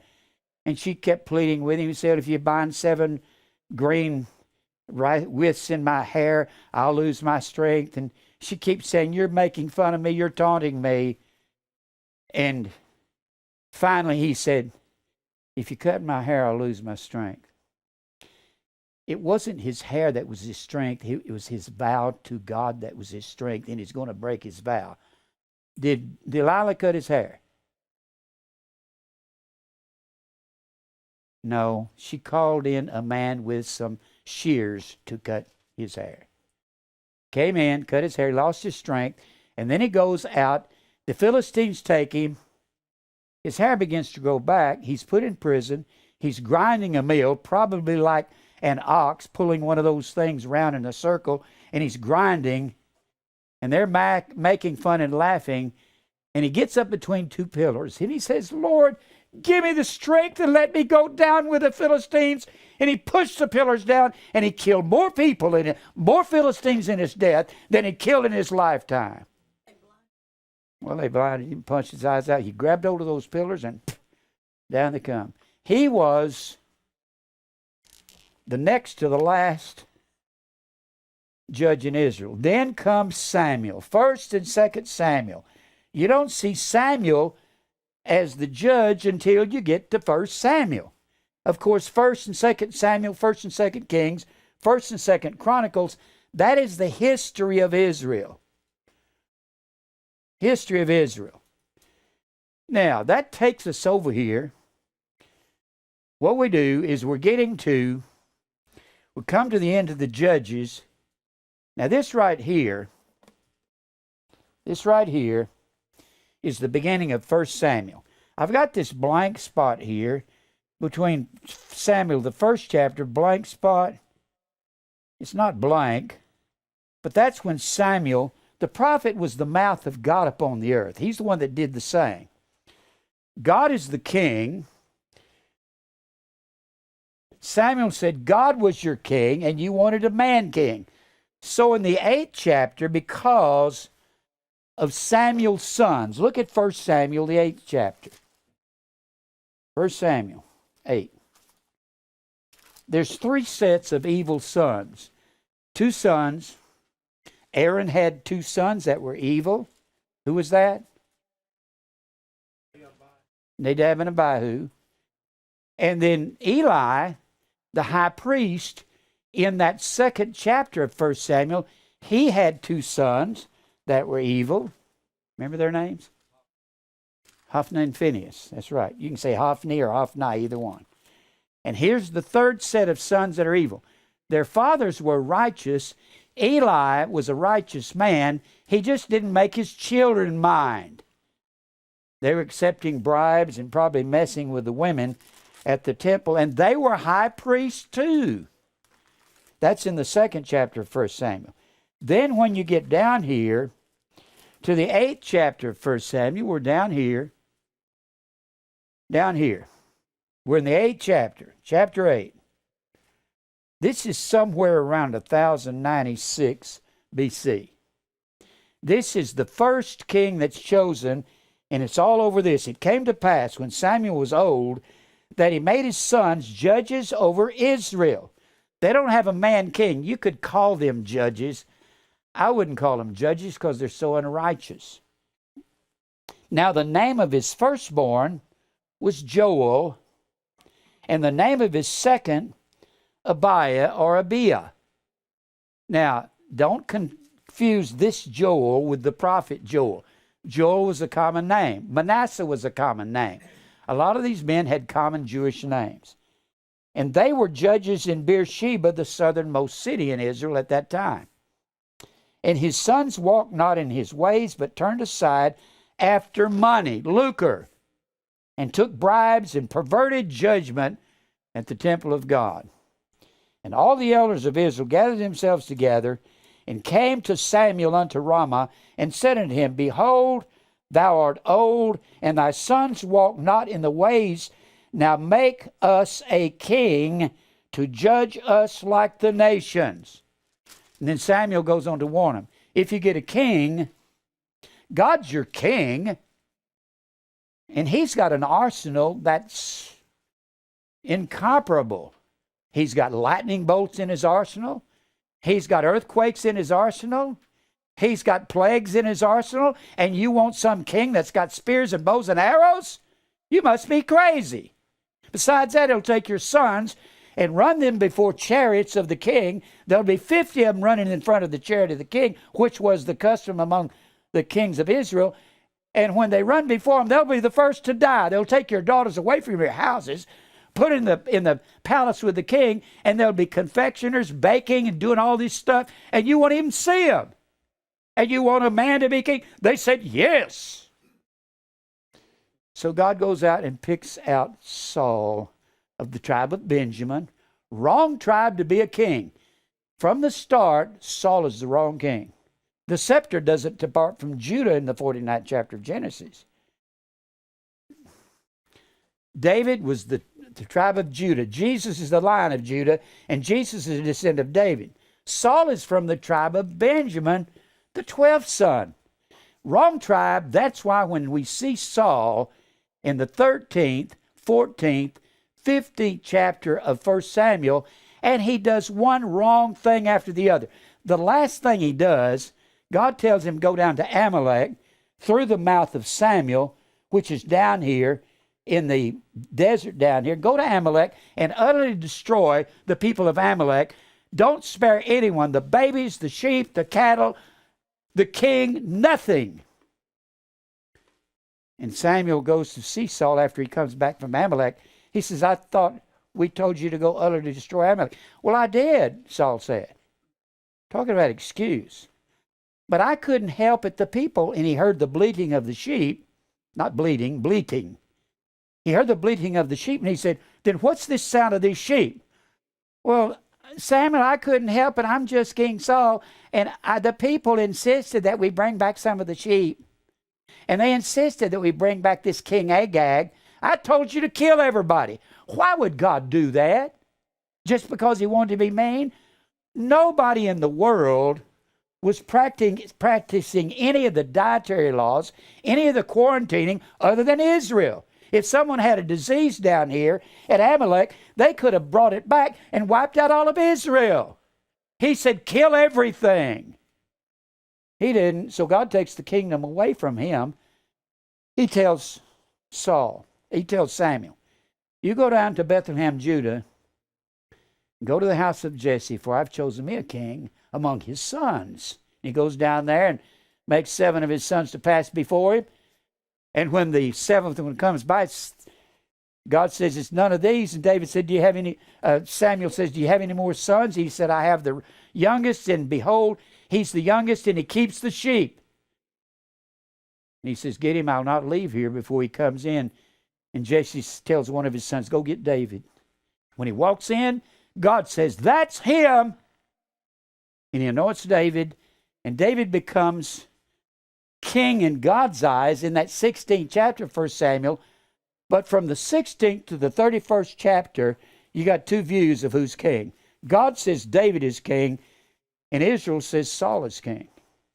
So when David goes out in the 17th chapter of 1 Samuel, and he kills Goliath, and he's brought back in and introduced to Saul by Abner, his commanding general, he brings David in. Abner says, King Saul, this is David. He says, yes, I remember him. I believe he played harp for me when I was feeling bad, and an evil spirit from God entered me over there in the 16th chapter. You're in the 18th chapter. Saul immediately begins to eye David and put the evil eye on him. They had an evil eye. They said if you look too closely at a baby, you're going to put an evil eye on it and it might die. Saul began to eye David. And the Bible says in the 18th chapter, right after David's introduced to him, because the women were singing, Saul has slain his thousands and David his 10,000s, Saul was just livid. I won't put up with this. And he picked up a spear and threw it at David. And he missed. He throws the spear at him again in the 19th chapter. After the 18th chapter, the 19th chapter, Saul says, I'm going to kill David. We're still in 1 Samuel. We're in the books of the Kings. Now, the man, who is the prophet at this time? Huh? Samuel. That was a trick question. Samuel's the prophet. Of course, you've got other prophets. You can't put them all in here. And then Saul pursues David all through his career, from the 19th chapter to the 31st chapter of 1 Samuel. Of course, you get into all of their adventures, and David catches him twice, and Abishai, David's nephew, says, Uncle David, I'll kill this dog. And David says, he is the anointed of the Lord. Don't you dare touch him. You'll die if you touch Saul. He was God's anointed, even though he got evil. Saul did some bad things. When I believe it's 23rd chapter, he killed 85 priests of God. So he's after David to kill David because he says, you're trying to steal my kingdom. And who is it that saves David? Huh?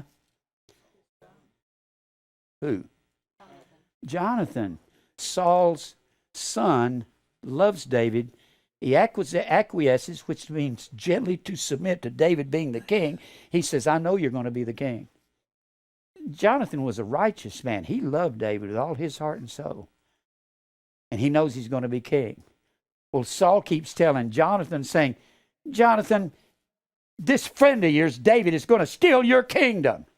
It was all about money and power is all it was about. Of course, we get to the end of 1 Samuel. And we've got some prophets there. We get into 2nd. Saul falls on his sword and kills himself in 1 Samuel, the 31st chapter. But in the previous chapter, the night before, he goes to the witch of Endor, and he says, what's going to happen to me? Now, Saul is the king, and he's outlawed witchcraft and sorcery.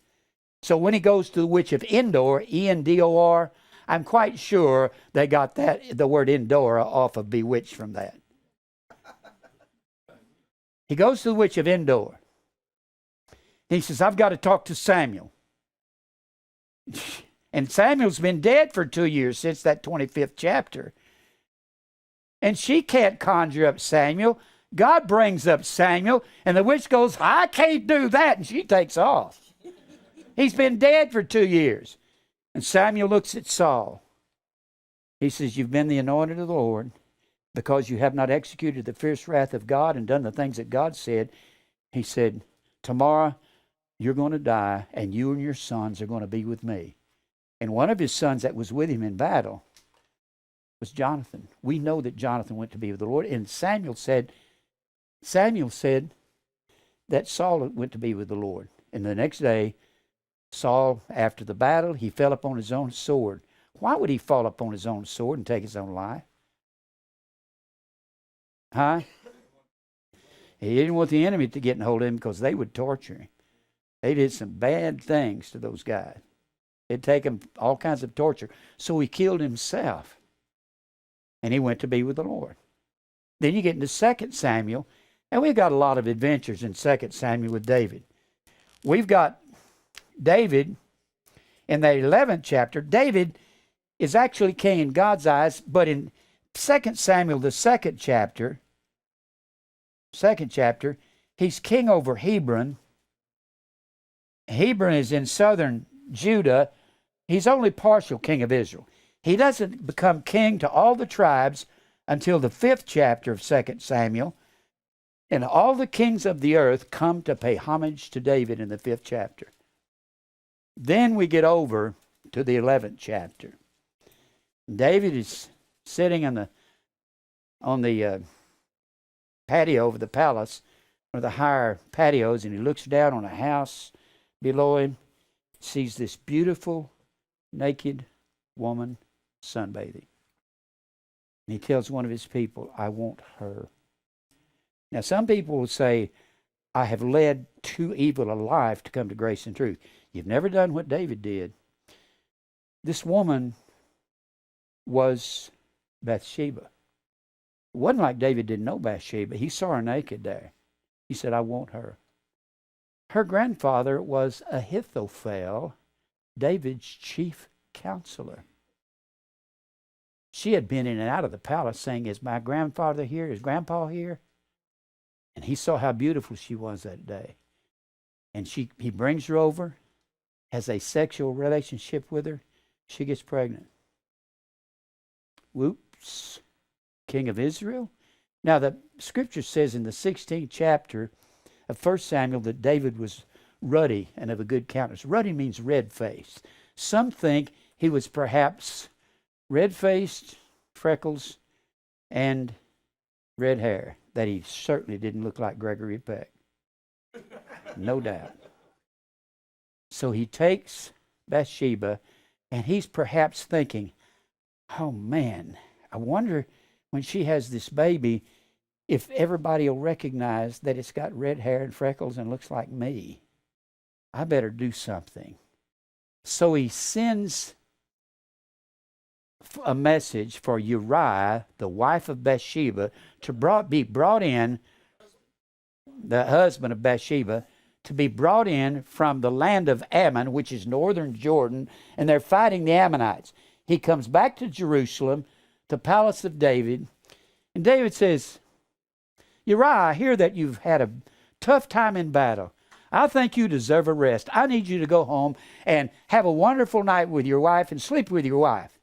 He's saying to himself, muttering to himself, I hope when that baby's born that nobody will notice it looks like me.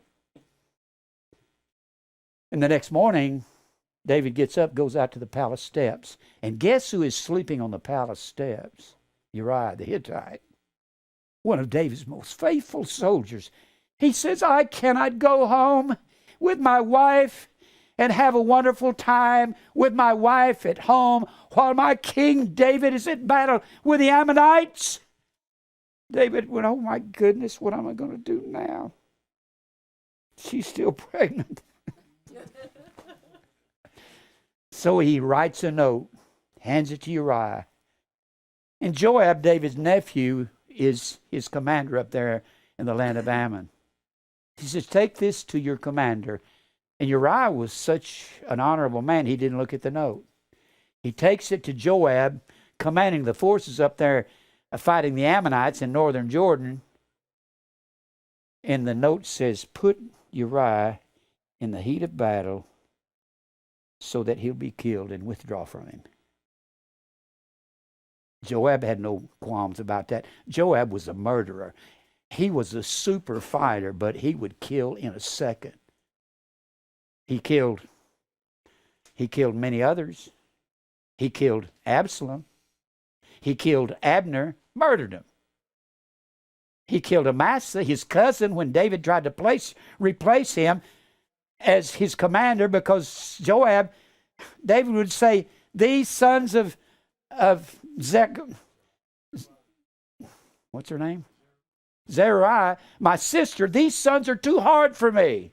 One of them, Abishai, rode everywhere with him, and Joab was a killer. And he would kill anybody. He'd fight anything, anytime. So would Abishai. They weren't sissies just because they'd kill you. They'd fight anything. So Uriah's killed. And then another prophet comes along. Nathan the prophet. Nathan comes to David.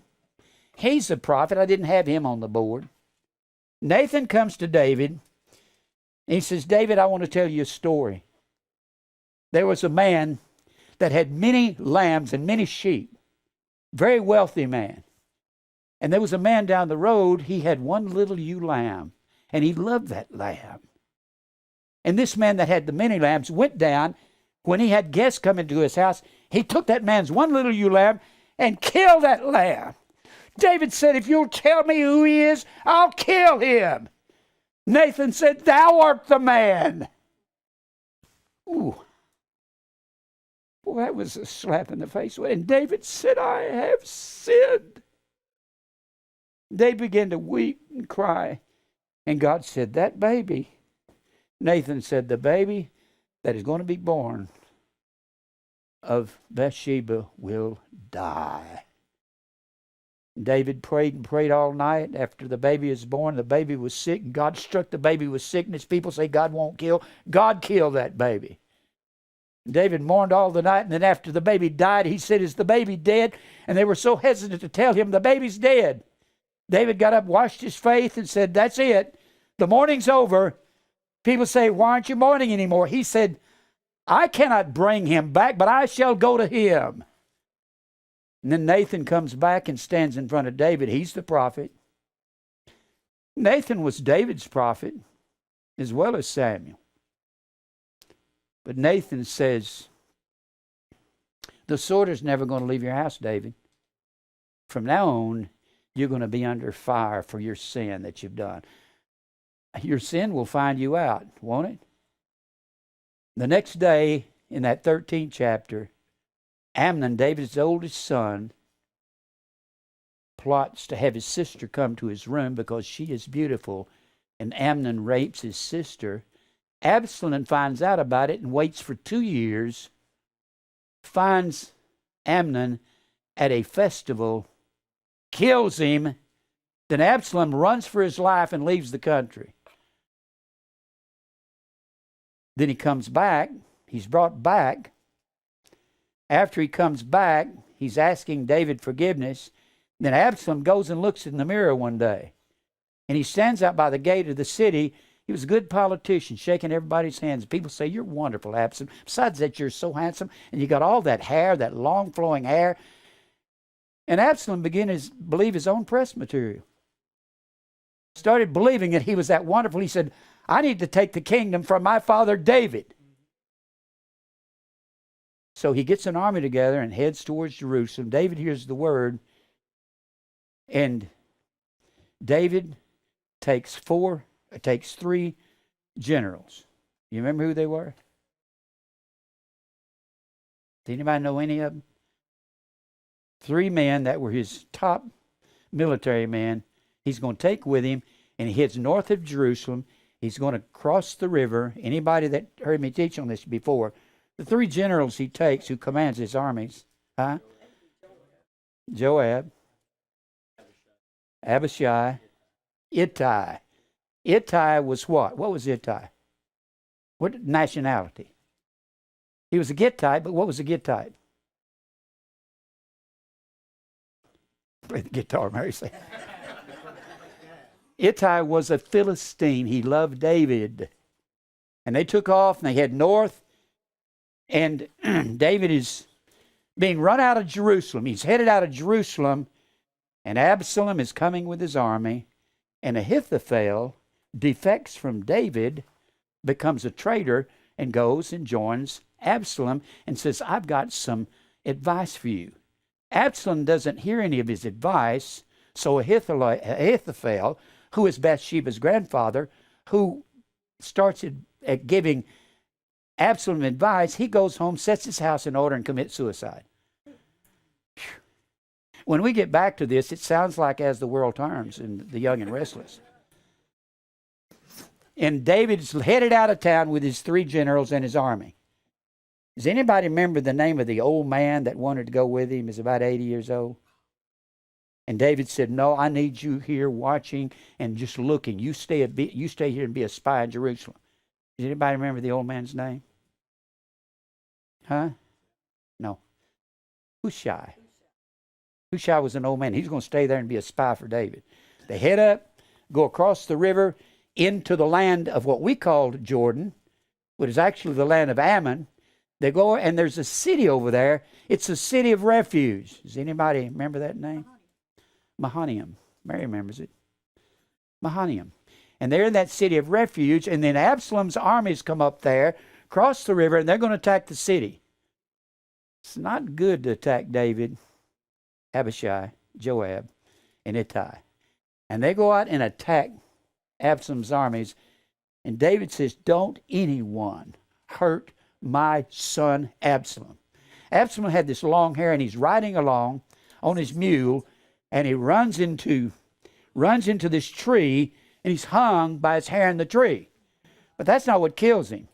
Joab, who has no regard for anyone, comes along, sees him, takes his spear out and throws it into the chest of Absalom.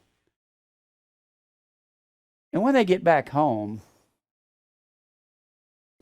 David is weeping and crying, oh, Absalom, my son, my son.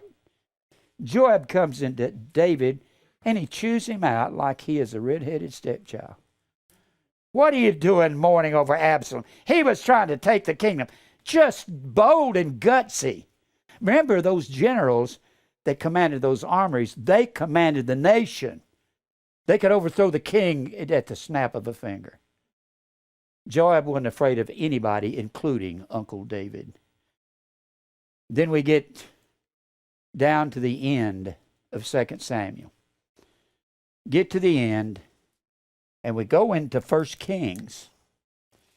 Go into 1 Kings.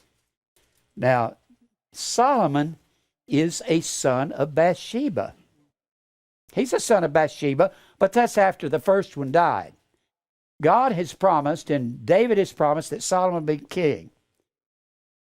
But Adonijah, one of David's other sons, has tried to assume the throne in 1 Kings, the first chapter. He has 50 men running before his chariot, and he hasn't received any coronation or hasn't received any approval of David. And they're saying, God save King Adonijah. Well, Bathsheba and Nathan the prophet go to David and said, you promised that Solomon would be king. So David anoints Solomon as king. And when he anoints Solomon, Adonijah says, whoops, I think I've messed up. And everybody's saying, God save King Solomon. Well, Solomon says, Adonijah, you behave yourself. If you behave yourself, mind your manners, he says, you can live. If you don't, you're going to die. Well, remember when David was old at the first part of the first chapter of 1 Kings? He's an old man. They go out and find a young girl. Her name is Abishag. Don't sound pretty, but she was gorgeous. And they bring Abishag to David, and they say, maybe we can have her give him body heat. Well, that don't do any good. He's too old. No matter how good looking she was. When Ahithophel is separated, Ahithophel says, I think I'll go to Bathsheba and ask her if I can have Abishag. You got to remember, that all the concubines belong to the king, this is a major thing. It's major to say, can I have one of the concubines? Absolutely not. And when he asked for one of the concubines, according to this custom in Israel, are you kidding? And when he asked Bathsheba to ask David or ask Solomon for Abishag, Solomon said, this man is going to die. We're going to kill him. And he did. We go on through, and I'll cover all this as we go through it. You get up to the 11th chapter. The 11th chapter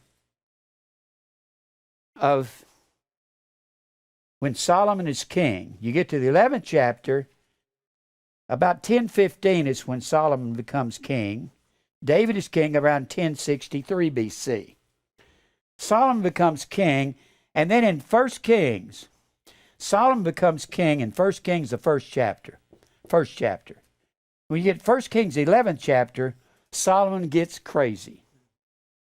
Doesn't he? I'm not going to be able... How much time do I have? 12 minutes. I'm going to go through all these kings.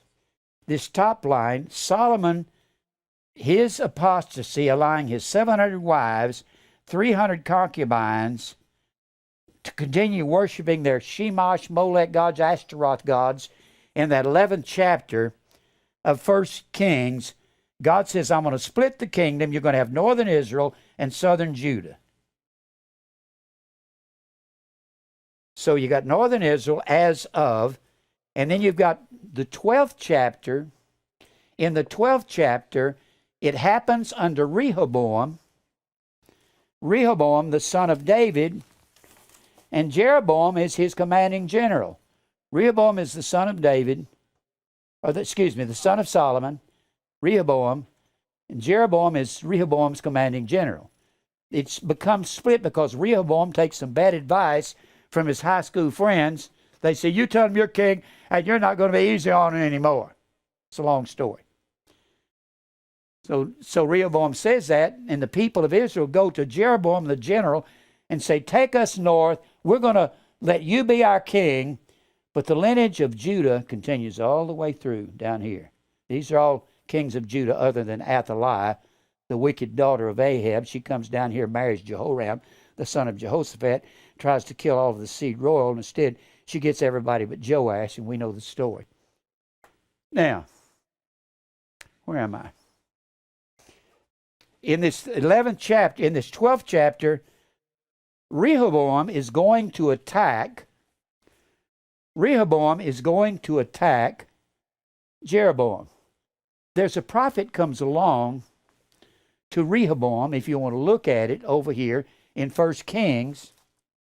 1 Kings,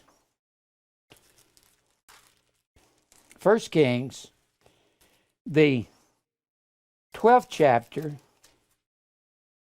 in this verse 22. But the word of the Lord came unto Shemaiah, the man of God. Well, here's another prophet. We don't have him listed up here. Speak unto Rehoboam, the son of Solomon, king of Judah, and unto all the house of Judah, and unto the house of Judah and Benjamin, and to the remnant of the people, say, Thus saith the Lord, you shall not go up, nor fight against your brethren, northern Israel, led by Jeroboam. The children of Israel, return every man to his house, for this thing is from me. And they hearkened therefore unto the word of the Lord, and turned to depart according to the word of the Lord. So Jeroboam says, if I don't do something, these people are going to go back south and join up with Rehoboam. So he says, I'll invent a golden calf, and I'll reduce Jehovah to a golden calf, and I'll tell the people, behold the God that brought you out of Egypt. They weren't worshiping a golden calf. Jeroboam called the golden calf Jehovah, is what he did. Now, after that, God sends a prophet unto Jeroboam, and his name is Ahijah.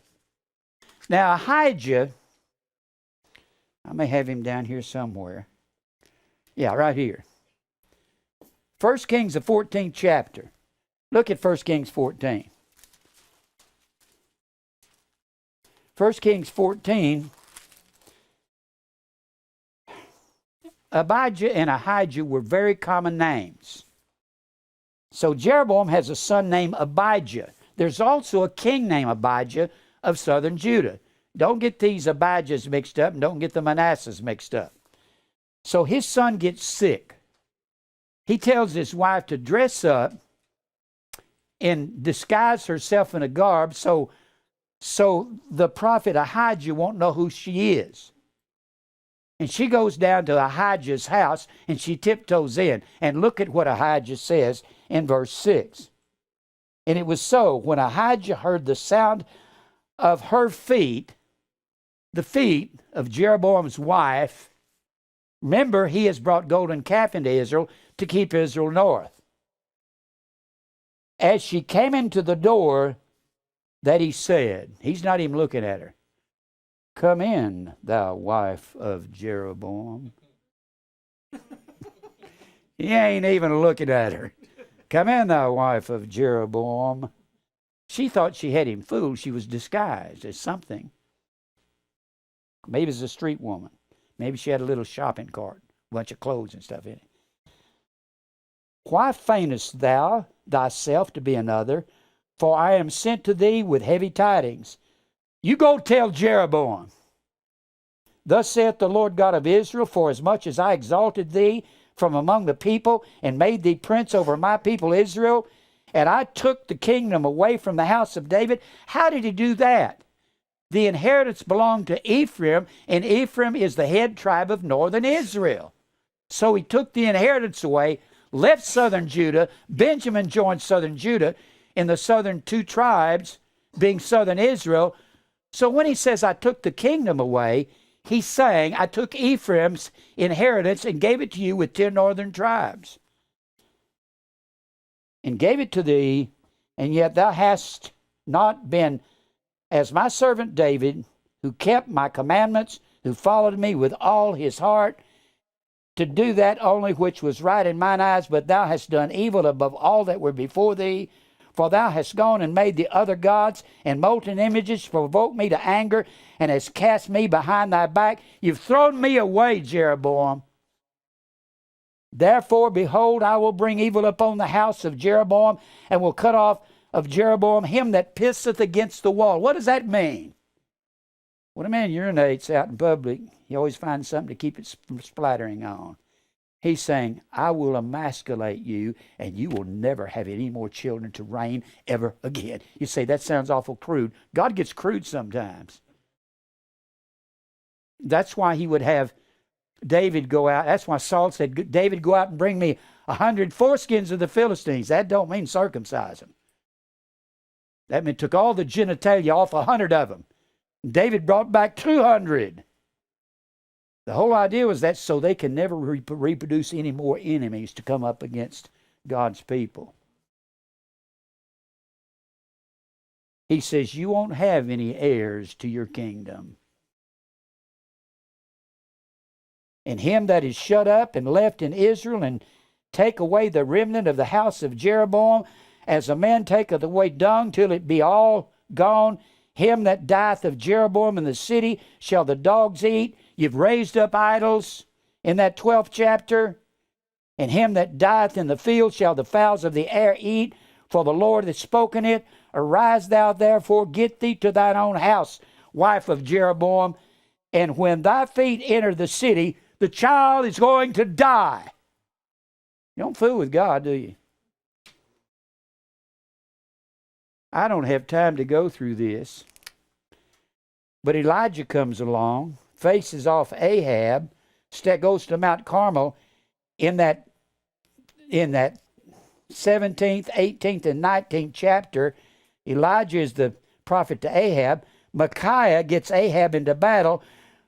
When Ahab gets Jehoshaphat to go with him to go battle the king of Syria, Ben-Hadad, and Jehoshaphat says, "I've got to talk to a prophet first." Ahab says, "Those prophets always say bad things about me. They don't like me." I guess not, you murderer, you killer. And Jehoshaphat, being a righteous man, running around with Ahab, which he shouldn't do, says, "Let's talk to Micaiah." Micaiah says, "If you go into battle, Ahab, Israel is going to be without a shepherd. It's going to be sheep without a shepherd. He said, I told you, Jehoshaphat, that they don't ever say good things about me. He said, you tell me good things. Micaiah said, okay, go ahead to battle. You'll be okay. It's really funny. And then God causes an evil spirit to come upon one of the prophets of Ahab's priests of Baal, and they prophesy, you're going to be all right. And he goes into battle, and he trades uniforms with Jehoshaphat, and the Philistines the Syrians chase down Jehoshaphat, and they say, oh, who's under that? You're not what we want. Where's that Ahab? And a man draws a bow at a venture, and the arrow goes and strikes Ahab between the harness, and Ahab dies, and he pulls over his chariot, and the blood comes off, and the dogs lick his blood like Elijah the prophet told him it would do. Then you get to Elisha is the prophet under Jehoram, and Jehoram is a two-bit king. Now, this is northern Israel, and these are the southern Judah. Here's southern Judah. After northern Israel's carried away, here's surviving southern Judah. And Jonah, somewhere in the neighborhood of 786, he's king under Jeroboam the second. Here's Jeroboam the second down here, right here. So while Jeroboam the second, Jonah's the king, is the prophet here. Hosea is a prophet somewhere around 786. I drew an arrow over here because he's a prophet about the same time as Jonah, so they must have known one another. Then Amos is a prophet in 760, not long after, possibly that he knew Hosea and Jonah, and this is during the kings of Israel. Micah was prophet under Ahaz. After northern Israel is carried away, all that's left, the surviving kingdom, is southern Judah. And then Amos is about the same time under Zechariah and Pekah. Uzziah, Jeroboam, Zechariah, and Pekah. I put down here. Notice the prophets sometimes cover several kings. Kings died fast. Prophets lived long. That's the way it worked. Isaiah prophesied 50 years. Jeremiah prophesied 40 years. A lot of these guys prophesied 25, 30 years against Israel, saying judgment's going to come. Stop that worshiping all these idols. And then Isaiah's prophecy is under Hezekiah. Isaiah, wonderful man of God, and Hezekiah, one of the greatest men that ever lived. Hezekiah and Isaiah at the same time. And that's when Sennacherib came down and attacked southern Judah while he was carrying away northern Israel. And it wasn't time for southern Judah because they had nothing but righteousness there. And that's in the 18th, 19th chapters of 2 Kings. And then Nahum is under Manasseh. It may have been Nahum or Habakkuk in that 21st chapter of 2 Kings, where the prophet says God's going to wipe Israel clean, and the man wipes a plate, turning it upside down. And it very well could have been Nahum, but that was under Manasseh's reign. Manasseh had done no more evil than anybody else. It could have been Habakkuk, or it could have been Nahum, either one. And that was during Manasseh to Josiah in 1 Kings 21:22. Zephaniah was also during Josiah's reign. And then Habakkuk was somewhere between 608 and 598. We know southern Judah was carried captive in 586. So a lot of these prophets very well could have known each other, even though their names are not mentioned among the kings. It's alluded to. Some of them are mentioned in the kings.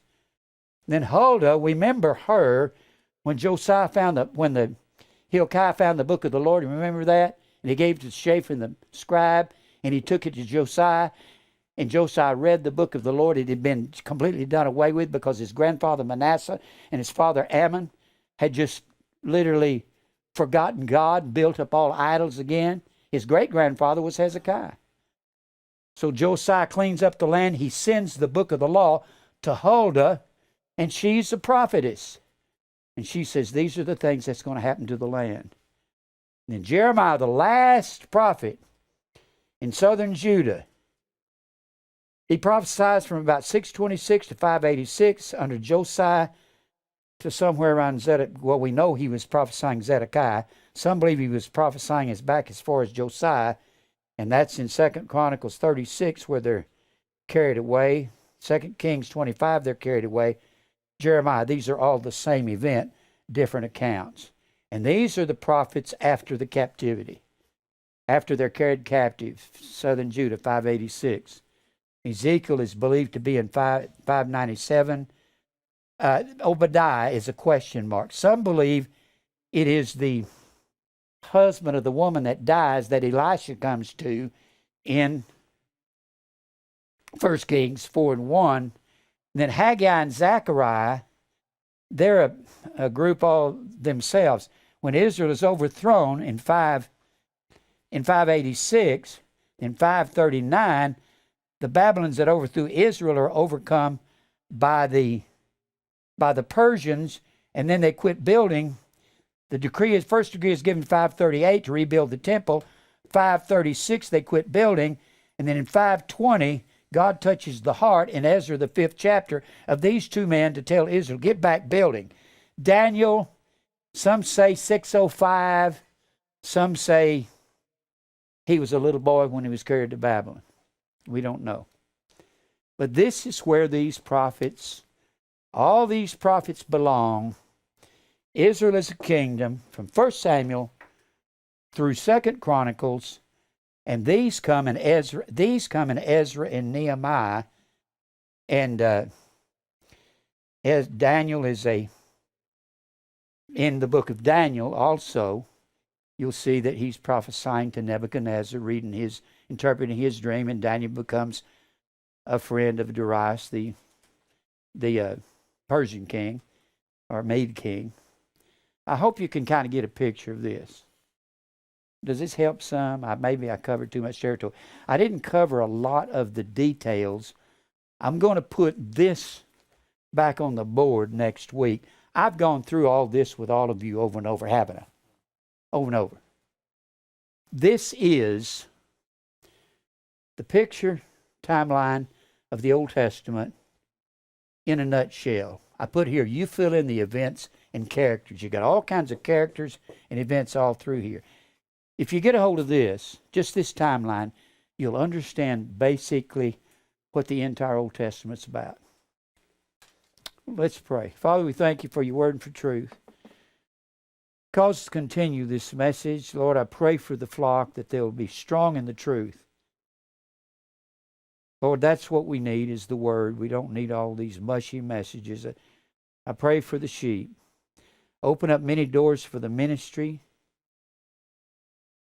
Open up more TV and more of the internet. God will praise you and glorify you for everything. Lead us in a way according to your will. Cause us to bow to your will in everything. And we give you praise in Christ's name. Amen.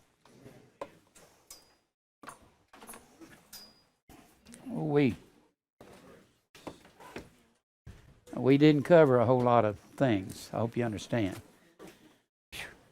Too many things. But if you've been here, you'll understand it. Just keep coming. Thanks for the meal. Okay. Let me give you something here. I was a little hungry after missing last week. A little hungry. A little hungry. I know. Appalachians. Huh? Oops. I love it.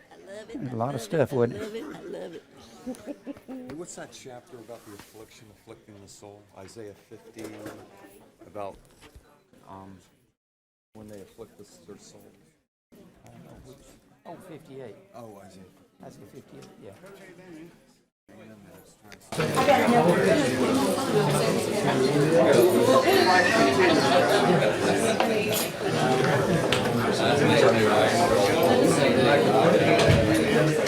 We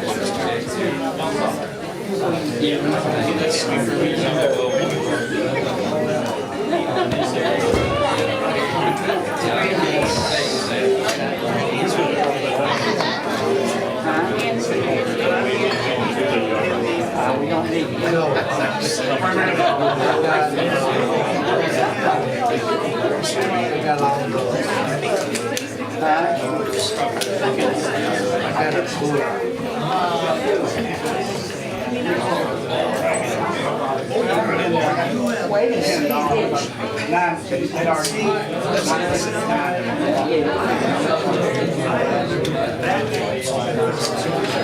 Don't race that. Don't race that.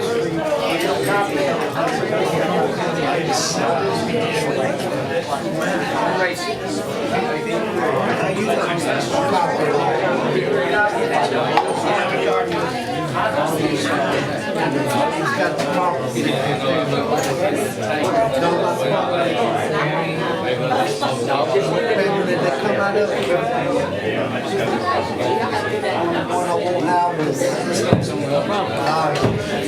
Okay, you know that right now.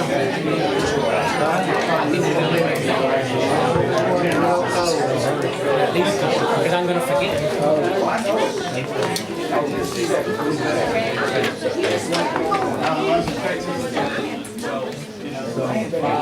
Go to co-op. If you want to come early, that's fine.